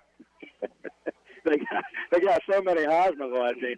They recruited so many 5-stars that they just don't even know how to get all these guys on the field. Absolutely not. Four Heisman contending quarterbacks in the last year and a half. Unbelievable. Here's a game for you to watch tomorrow night, Jackie. Tomorrow night up in Happy Valley, the Penn State Nittany Lions off to a good start here to start this 2021 season.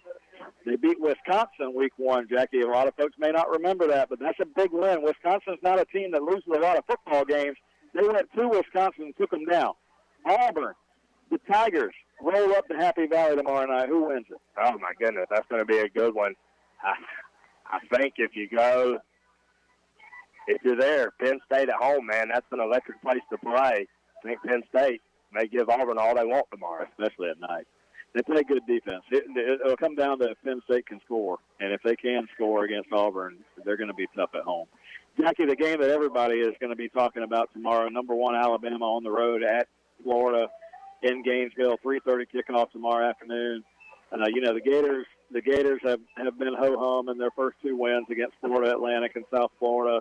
A lot of guys to replace from last year, but on paper, like I said, Alabama clearly the better team in this football game. A lot of intangibles go into this football game tomorrow, though. Dan Mullen wants a shot at beating Nick Saban, giving the Gators an upper leg in the SEC race to start the year. There's so much for the Gators to gain from this game, yet it's a 15-point spread. Alabama highly favored to win this football game. Jackie, just give me 2 keys for Florida to have a chance to win this I'm game. going to take you back to 2019 when an 8-3 Auburn team didn't stand a chance against number 5 Alabama. Alabama led in time of possession. They led in passing yards. They led in rushing yards. They led on third down conversions.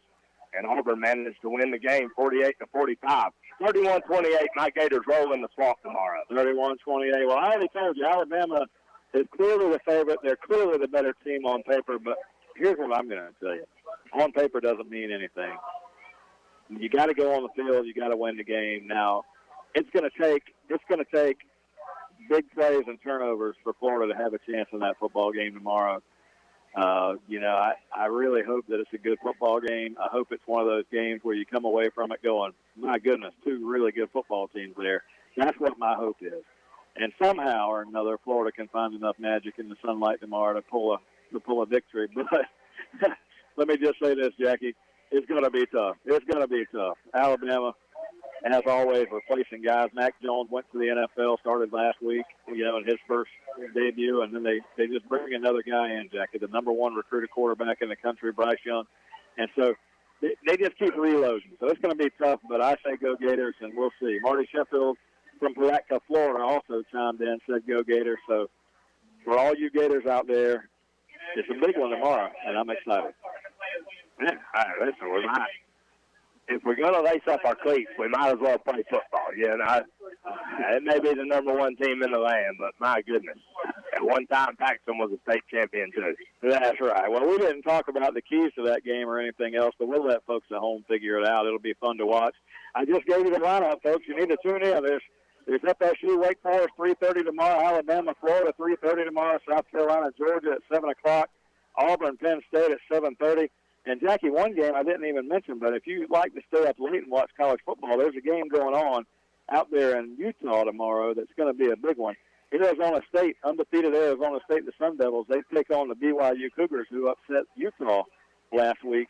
That'll be a good game to watch at 10:15 tomorrow night. So all the way from 12 o'clock tomorrow, because you can watch Michigan State beat Miami at 12 o'clock tomorrow, and then just keep watching football all day long. What a Saturday.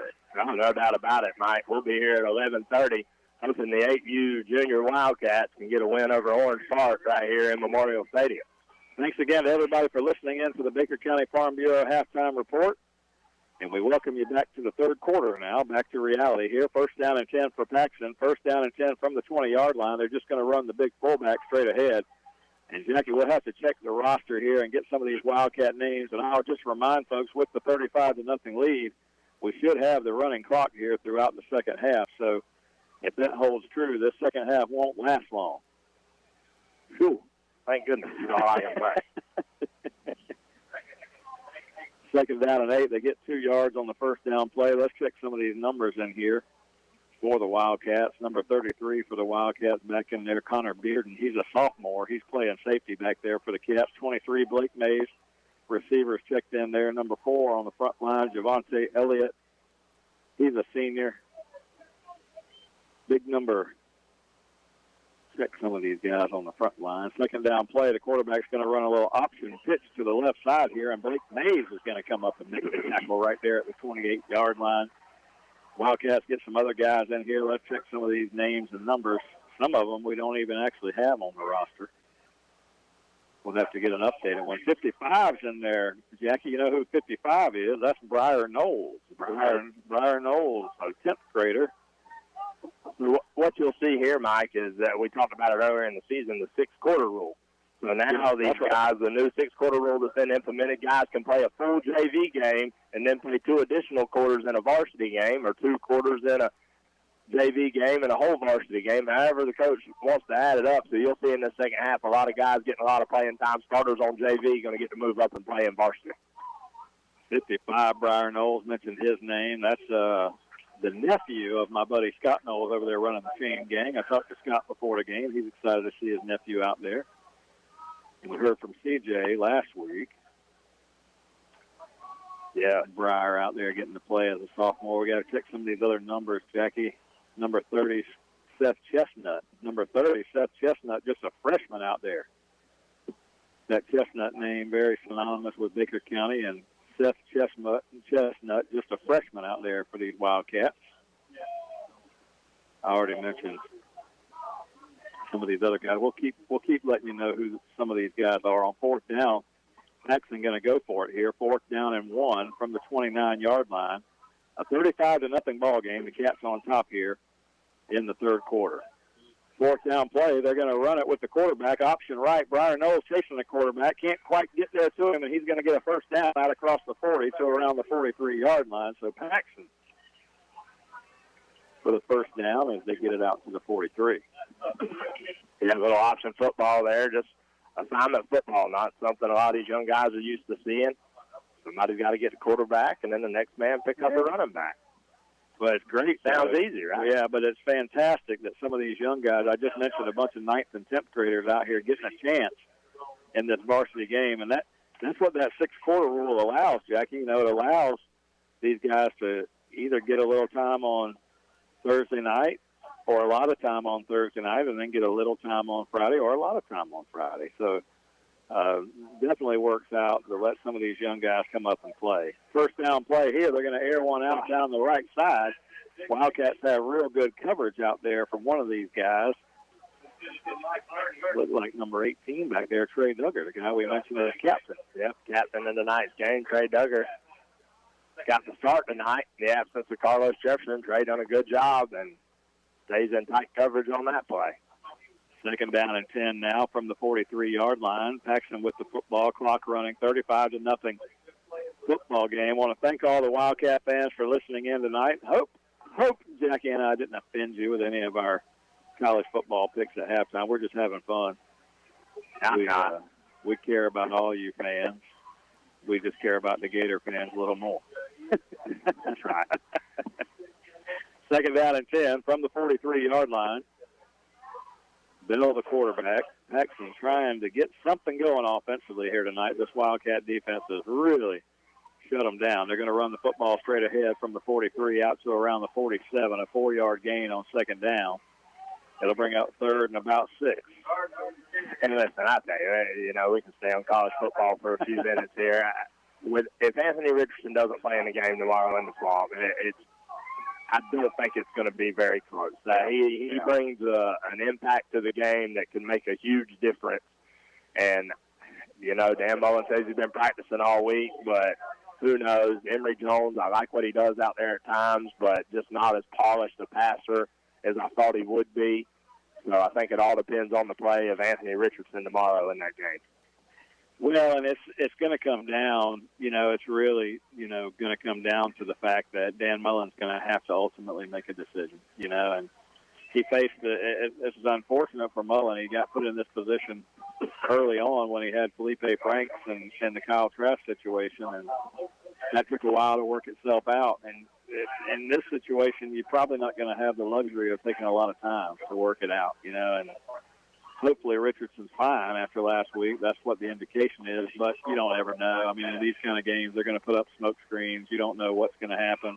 Ventrell Miller for the Gators, he already is lost, but they're kind of deep at linebacker, so they should be okay there. But, it'll be interesting. Emory, the one knock that I've got on Emory Jones is just that he just doesn't have touch on the football when he throws it, and he sometimes gets lost in the moment sometimes, I think. And that's something that you're either going to get some real quick experience tomorrow against Alabama, and you're going to grow up very quickly. And take nothing away from Emory Jones. He's a talented guy. A guy that was recruited very highly by a lot of schools to go play quarterback for him, and he can definitely play quarterback. But when you're talking about playing quarterback at the very highest level against the number one football team in the country, it's a different story. Right? I mean, it's a different story. Yeah, I mean, you're talking about future first-round draft picks on that Alabama team year in and year out. And so to go out and not have a lot of starts under your belt, he's come in some games and done some things last year, but true to be the man, to be the starting quarterback, has not had that opportunity at Florida yet. And, man, you come out in your third game of the season against that Alabama team, my goodness. It's a tough spot. Put up or shut up. What it is. It is a tough spot, but I will say this, Jackie. Alabama, we talked about them reloading, and they have. But they got a lot of young guys playing on that football team that are going to face their first real tough environment tomorrow.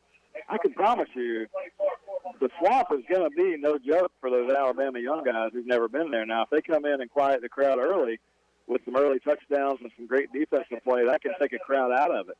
But if that crowd has any chance to stay in that football game, you can see a crowd like that just really take over and give a team a boost that they need. Now, I'm not saying that's going to happen, but I'm saying that is the potential to happen. So, Alabama, they steamroll people on a regular basis, but it's not a given. You don't just walk out there and hand them the win.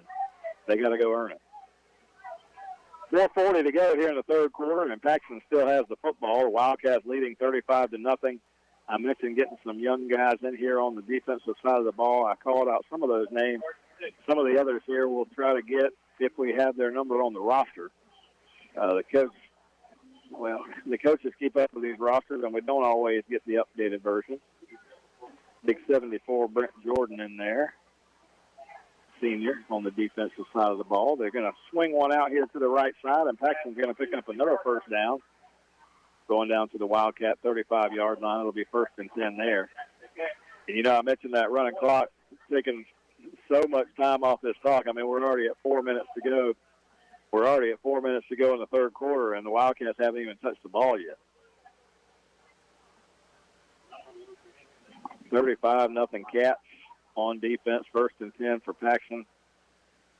They keep the quarterback out there, Colin Bell. He's working on, Paxon's got a full season ahead of this game, too, so they're working on some things here in the second half. Yeah, just, again, a great opportunity for these young guys to get in and against the varsity team. I mean, Paxon, regardless of what our varsity team did to them, they're a varsity football team and 5A football, so a chance to get in there and really get some good work in on a Friday night. Handoff to the left side. The Wildcat defense is going to run the running back out of bounds along the side here. Stretched it out pretty well. No gain on the play. 2nd down and 10. Jackie, I want to remind folks that the Baker Prevention Coalition welcomes the Wildcats back to school this year. We've been back for about a month now. We want every Wildcat and future Wildcat to be set up for success in and out of the classroom. Support your child's overall health and wellness by being informed. It's important to talk about the risks of underage drinking and substance abuse from a young age and continue those conversations as your child gets older and becomes more independent. For tips on how and when to begin those conversations, you can contact the Baker Prevention Coalition. Heard from Leah Roden down there. She's one of the sponsors here for Wildcat football year in, year out, and we thank her for doing so. And the Baker Prevention Coalition, just an outstanding resource for the young people of the community. We want to thank them for being along. We'll continue to thank those other sponsors as we go. I mentioned Dependable Heating and Air Conditioning, our Monday night sponsor, Larry Berkins and Berkins Chevrolet, Farm Bureau down there. Gary Funeral Home right here on US 90. Jackie had a chance to talk to them the other day. They're proud to be along as a sponsor of Wildcat football this year. Gary Funeral Home. I mentioned American Recycling, Tim Hughes. He gave away those Jaguar tickets for this week. Trevor Nelson's going to be sitting in style down there as the winner of those tickets. And maybe Tim's going to give away some more this year. We'll see. Higginbotham Towing, Randy Higginbotham over there in Glen, and Dual State Real Estate, Sabrina Thrift, and all those folks that help make Wildcat football possible. We appreciate them. And there's even more. I'll come back to that in just a moment. Paxon's got the ball 1st down and 10 from the 15-yard line. A minute and a half to go here in the third quarter. Cats 35, Paxon nothing. They hand the ball off in the backfield. The Wildcats are back there. They're going to get a big tackle, and that was number 55, Briar Knowles, breaking in there. Briar Knowles having a great game here in this third quarter. The clock still running, so we're almost at the end of the third quarter already, inside of a minute now in this third quarter. And this Wildcat team, and listen, what Coach Mays wants to see out of these guys is, can you play at this level? Can you get out here? Can you do what you're supposed to do and play at this level? So a couple of these guys are one injury away from being on this field. So getting this repetition is priceless on a Friday night in a varsity football game. Jackie, I wanted to mention one more sponsor, Hometown Home Health. I talked to Maddie Lee and Kristen Grunsel. They wanted to let folks know that there's really only one choice for home health here in the community, as we only really have one home health agency that's located in Baker County, and that's Hometown Home Health. I talked to Maddie and Kristen this year. They were so excited that home health agency is up and running, and they're a huge sponsor of Wildcat football.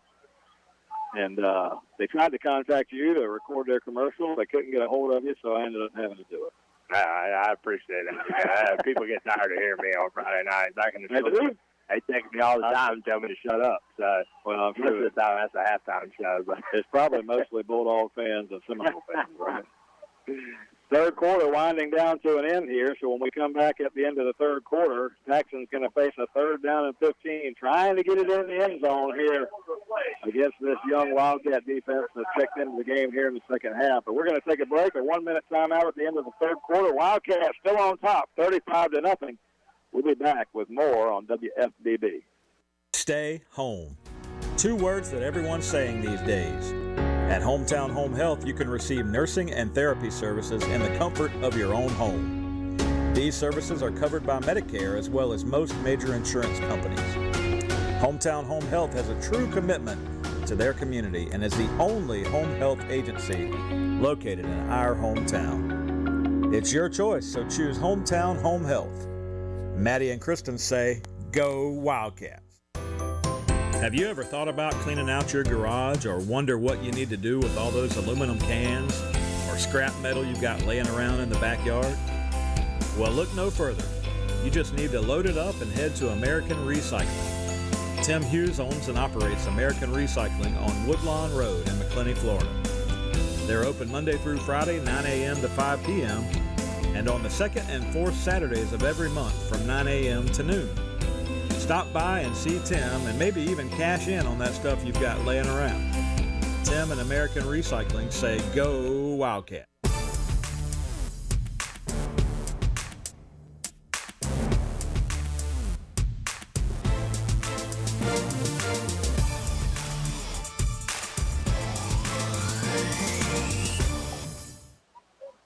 Fourth quarter underway here, and on third down, Colin Bell is going to run to the right side, and he's going to be tackled. Who's the Wildcats over here? And I mentioned number 30 a moment ago. That's Seth Chestnut. He's in on the tackle, number 9, along with number 25, Kanias Williams, a freshman on that defense. And my goodness, Jackie, we've got, I think everybody on the defense right now is either a 9th or 10th grader. Yeah, and these guys can play.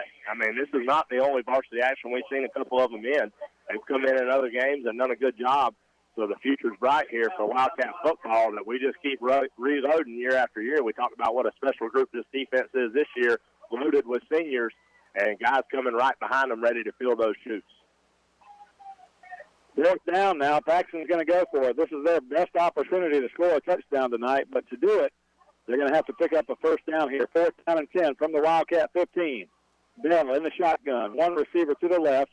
He's going to run it to the inside with a little shovel pass. What a well-designed play for Paxson as they got the ball to the receiver coming through, which was Caden Morris on a little shovel pass inside, fooled everyone, and he gets all the way to the 2-yard line, and they pick up a first down. Yeah, that was a little reminiscent there of the little tight end shuffle pass Urban Meyer made famous. Little drag with the tight end, and nobody saw it coming. I thought they were going to run an option to the right side. Morris came underneath, got the shovel pass, and it's a first down and goal for Paxson inside the 5-yard line. Wildcats dig in on defense. They run the ball with the quarterback, Bell, straight ahead, and Bell's going to bounce his way down to the 1. He's close to the goal line. Did he get in? They're going to say no. It'll be second down from the 1. Second down. Young guys got a chance here to dig in. We've seen this Wildcat defenses over the last decade come up with a many goal line stops. Second down and goal from the 1-yard line. Bell, the quarterback for Paxson. Colin Bell, listed as an athlete on the roster, gives it to Morgan. Morgan fighting his way straight ahead, and they're going to signal touchdown. 1-yard touchdown run for Paxson, gets them on the board, and makes it a 35-6 ball game here late in the fourth quarter. And, Jackie, we won't be able to do it each and every week, but since we had a week where we had a little bit more time to talk here than normal about just an average everyday thing, I had a chance to go through all those sponsors for Wildcat football. And I don't want to shortchange anybody. I mentioned, Higginbotham Towing and Recovery over there in Glen. I mentioned them real quick. That's Randy Higginbotham. They've been in business, Jackie, for probably more years than you and I can count.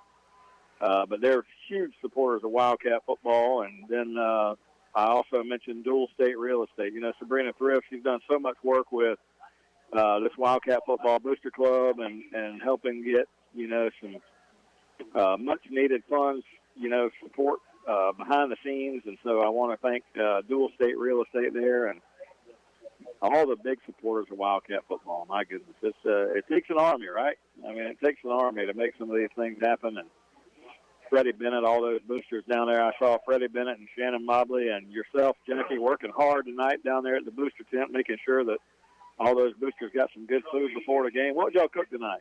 I tell you, that was all Freddie Bennett tonight. Freddie Bennett's been smoking some Boston butts all day long. Said he got up at 2 a.m. Got those things going, and they were delicious. Had some sliced pork with some baked beans and coleslaw. It looked good when I walked through the booster tent earlier just to say hello to the folks, but Freddie Bennett, the hardest working man in Booster Club history, I'm sure, along with Kelly Cruz. And, Freddie bailed us out a couple of weeks ago, Jackie, when we were over in Bradford County. I'm sorry, in Union County at Lake Butler. We needed an extension cord, and it just so happened that Freddie pulled up at the right moment, and I hollered down to him and asked him if he had a 100-foot extension cord in their truck. Now, how many people, if you just hollered down and asked them if they had a 100-foot extension cord in their truck, would respond back and say, yeah, Not many. Not many, but guess what? Freddie Bennett had one, and he had another one. He had 125 feet, and that's exactly what we needed to be on the air that night. So I tell you, I appreciate Mr. Freddie for all he does for Wildcat football, and just the man that he is.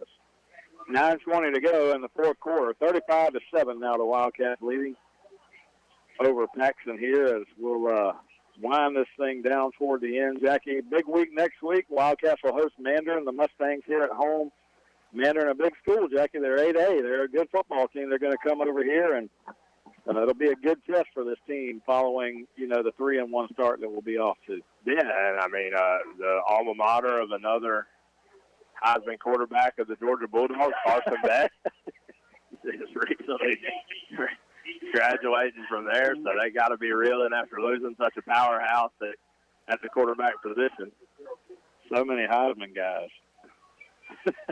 Onside kick coming from Paxson, and Blake Mays is going to come up and field it right there near midfield, 49-yard line, and now the Wildcat offense is going to come back on the field. First chance we've had with the offense on the field in the second half, so let's see who we run out here at quarterback. It's going to be number 10 for the Cats. That's Jabari Ruiz. He's a senior quarterback for this Wildcat football team, and he's going to lead this drive. Yeah, Jabari Ruiz, he's kind of been waiting in the wings here for an opportunity, so we're going to get a chance tonight. Get out there. Good. Hey, throws a good-looking ball, Mike. Marcus Wilcox, number 11, is going to be in the backfield alongside Ruiz. Yeah, I watched Jabari warm up before the game tonight. Absolutely. First down play, Ruiz is going to hand it off to the left side to Wilcox, that I just mentioned. Jalen Wilcox coming left side, flag on the field, and another one comes in behind the play. So Jalen Wilcox picks up about 5 yards on the carry. Let's check the flag. Flags everywhere. Some young guys getting into the ball game. Let's check some of these guys. 61 is Peyton Duggar on that offensive line.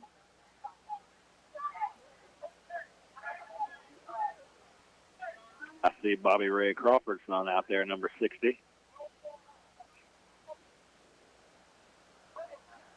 Trying to get some of these other numbers. Nate Crawford, he's the center, number 60. That's Bobby Ray's son. Going to snap the ball back there to Jabari Ruiz. Ruiz going to hand it off again, Wilcox, and Wilcox is going straight ahead. He's across midfield. About a 15-yard carry that time for number 11, number 11, Marcus Wilcox to the 45. Good carry that time. Great job by this young offensive line, opening up holes for the running back. Robert Lee, a junior on the offensive line to the far side. 88, Kason Jewell over here on the near side as a receiver. We're going to run the ball again down to the 35-yard line. And this is Dylan Ruiz, a 10th grader, number 21. Wilcox is a senior, but Dylan Ruiz, a sophomore out there, number 21. So those are your two backs in the backfield right now with Ruiz. First down for the Cats at the 35 of Paxon here. Doing exactly what you wanted them to do. Ruiz going to give it here off to number 21 again, and 21, Ruiz on the carry. Jabari Ruiz handing off to Dylan Ruiz, and Dylan Ruiz takes it down inside the 27-yard line to the 26, close to another first down. 6 minutes to go here in the final quarter of tonight's game, and the Cats continuing to just extend this lead here, 35-7 over Paxon at home. Jabari Ruiz in the shotgun now, going to hand it off. No, he's going to keep it himself. Ruiz takes the handoff inside, and Jabari's going to take it inside the 15 down to the 12-yard line. And the ball's down there to around the 12. It'll be first down for this Wildcat offense. It'd be nice to see these young guys punch one in, Jackie. Yeah, absolutely. That time, Jabari Ruiz reads it perfectly. Able to pick up big yardage. Not sure what happened there toward the end of that play, but one of the Paxton players shaking up here, and they're going to tend to him. We'll take a 30-second timeout while they do so. 5:30 to go in the game. Cats on top, 35-7. We'll be right back. You're listening to Wildcat Football on WFBB. Baker County Farm Bureau wants to wish the Baker County Wildcats much success this football season. Baker County Farm Bureau, specializing in auto insurance, homeowners insurance, along with life insurance. To get started with Farm Bureau, contact Jack Baker or Justin Webb at 259-6332. That's 259-6332.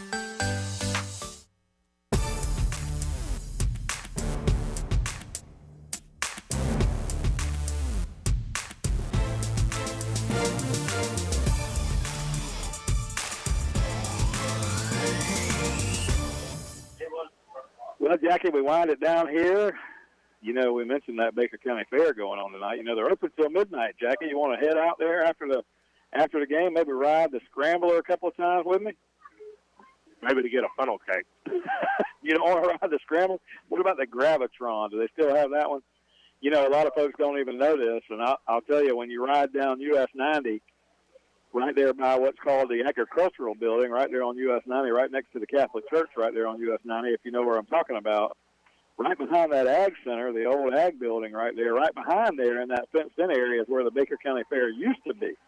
And as a kid, when I was a kid, there'd be cars lined all up and down that road that runs beside the Ag Center right there, and it used to be a dirt road right there, and cars would just be lined up all the way down that road, and you could see the Ferris wheel from miles away, but they had the Scrambler, and they had all those games you talked about, the sucker games. I love the one with the balloons on the wall, and you take the darts and just try to knock the balloons out. What's your favorite game at the fair? I mean, I know that they pitch the rim with a vice, but the basketball game, got to give it a chance every time I see it. The Wildcats going to run a little sweep here, and number 26 is going to carry the football for the Cats. That's Casey McDowell, the junior player for this Wildcat team, and McDowell takes it all the way inside the 5-yard line and almost got a touchdown, had one man to beat, but he'll get to the 3-yard line. Good run that time by McDowell. Again, just seeing the hole get to the outside there, fighting his way inside the 5. Second down play here. The Wildcats going to run it straight ahead, and it's a touchdown. The Wildcats run it, put it in the end zone. That's number 21, Dylan Lewis, the sophomore. He goes in the end zone and makes the lead 41-7 for the Cats. And hey, listen, you talked about it, only one chance there to get the ball here in the second half, and they do what they needed to do with it and drive down the field and put together a good scoring drive, capped off by Dylan Lewis' touchdown. I'm not sure what that was all about. What was that about? May have been a little joke that I set up there. Oh, did you send him a joke? I don't even know. Blake Mays on to attempt the extra point for the Wildcats, and Jackie, I think he split the uprights again and makes it 42-7. And the Cats have opened that 35-point lead up again here late in the ball game. Good night for these Cats. 42-7, good win here in front of the home crowd. Jackie, what I was talking about a minute ago was that old fair. You know, the fairgrounds now are located a little further out of town, but what I was talking about earlier, were you old enough to remember the fair being there? No, I don't recall the fair being on Highway 90. I'm sure a lot of people listening in right now can attest that is a fact. I remember in the old days, we would go to the fair right there, and I'm sure my dad said the same things that we said here about the amount of money that it costs you to go to the fair, but you know what? It's a good time for all, right? For sure. I enjoy it just as much as the kids. I ain't going to lie. I know I talk about how hot it is and how much money you spend. I'm right there. I'm not going to miss a fair opportunity. I'm telling you, man, let's just jump in the truck and go ride the Scrambler a couple times before midnight. They close at midnight. You're not down with that. No, the Scrambler after these barbecue egg rolls may not be pretty. Blake May is going to kick one into the end zone here for a touchback. Wildcats on top, 42-7.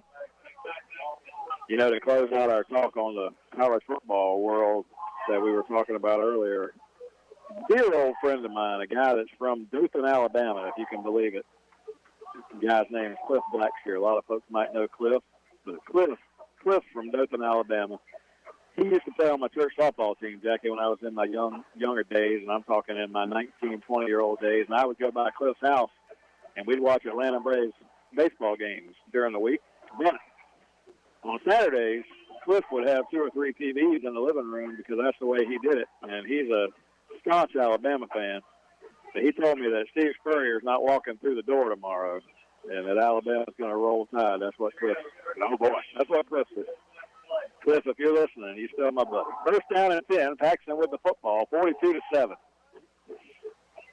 Handoff inside. They're going to run the fullback, and he's going to be upended right there. Nothing doing. And Jackie, this running clock is going to get us out of here early tonight.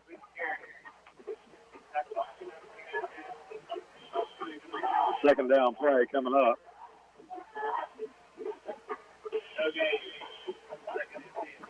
And Brian Shaw, listening in from Texas, is asking me a question. I have no idea. He said, where was the fair from 81 to 84? And I don't know. I just remember it used to be by the Ag Center. Don't know what.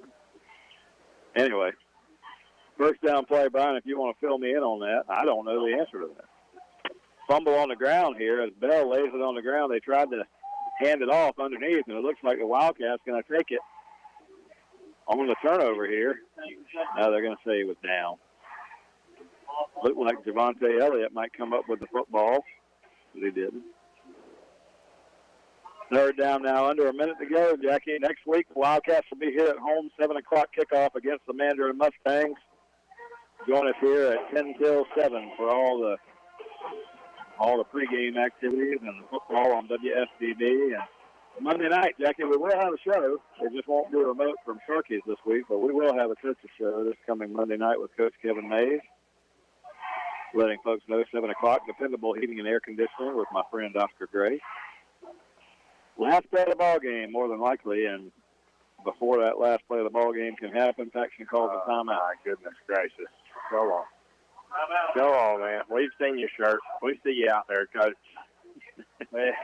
Well, Brian Shaw asked me this question. He asked me this question like he knew where it was from 81 to 84, and then he says he doesn't know. He'll have to ask his parents. Well, Brian, I'm guessing that it was probably at the Ag Center. That's where the fair used to be. The only other thing I know about, and this is just hearsay that I've heard over the years, is the skating rink that they used to come set up. Right there somewhere along the G&H parking lot, they'd bring a skating rink and put it together, and you go in there and roller skate your Friday and Saturday evenings away. Oh, well, Kelly Cruz just chimed in and said that they used to have one where Laredo's is now. So where Laredo's Mexican restaurant is, he said that's where maybe that's where I heard there it used to be. Maybe that's where it was at.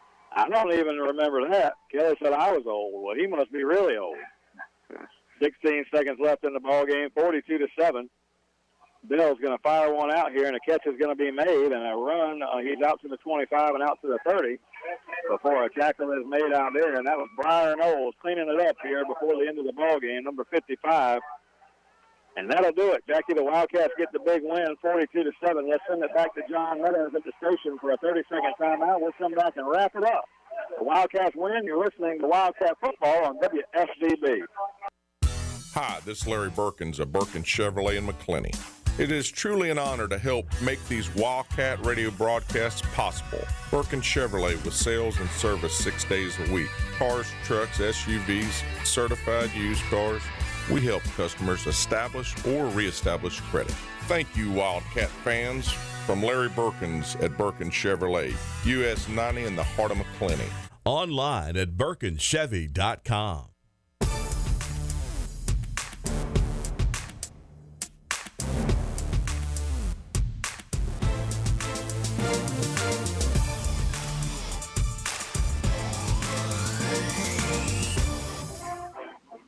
And we welcome you back here to Memorial Stadium. All smiles for the Wildcat fans tonight as the Wildcats take down the Paxon Eagles here at home. The Wildcats win tonight 42-7 behind a real strong offensive outburst in the first half. Jackie, the Wildcats had 35 points at halftime tonight before the running clock kicked in, and just a very strong offensive performance, but you can't have a 35-0 lead at halftime without a strong performance from the defense. So once again, this defense just came to play football tonight. Yeah, defense does what we know that they're going to do week in and week out, and the offense finally got things clicking, and we talked about the efficiency that they showed tonight. able to score at will and did just that. First 2 drives, scored in 1 and 2 plays, and then 9 plays on the 3rd and 1 play on the 4th drive. I mean, that just you don't really see that week in and week out. Guys that can fly and just getting around the edge and doing what they needed to do to jump on this Paxon team early and put it away. Cam Smith went to the end zone tonight. J-Ma Lewis went to the end zone tonight. Several different guys. We saw Dylan Lewis there to close out the scoring. I can't even read my own handwriting, Jackie. I'm trying to be a statistician. You know, Justin Thomas, we lost him, but he moved away to Tennessee, so I try to be my own statistician over here. But if I'm going to be my Mosley, Jamari and Baker, if I'm going to be my own statistician, I'm going to have to write better because I can't read what I wrote. Anyway, regardless of all that, the Wildcats moved to 3 wins and 1 loss on the year with a big win over Paxon here. We want to thank everybody who's had a chance to listen in tonight and all the sponsors I mentioned. We even want to thank Superintendent Sherry Rollerson for stopping by the booth here and giving an update on Better and Blessed in Baker and everything that she does to support the school system of Baker County. So, after all, these guys are students at the school, and you have to remember that piece as well. So thanks to Sherry for stopping by here tonight. And, Jackie, all I got left to say is we'll have a coach's show Monday night, Dependable Heating and Air Conditioning, 7 o'clock with Coach Mays. We'll be on the air. And then Friday night, a week from tonight, we'll have Mander and the Mustangs coming in here to face these Wildcats. So, Jackie, your final thoughts before we're out of here? I put it on you. Yeah, you did. A good performance overall, a good team win tonight. Now we just got to take what we did better tonight into this Mandarin game and hope to pull out another victory next Friday night. Well, all I can say to that is go Wildcats and go Gators tomorrow from Ben Hill Griffin Stadium. We'll see if they can get that win. So, thanks to John Meadows back at the station for keeping us on the air. And, John, we're going to get you out of there a couple of minutes before 9 o'clock here tonight. So, hope you have a good night and a great weekend. And we'll talk to everybody Monday night and then again next Friday night as the Wildcats host Mandarin. Good night, everybody.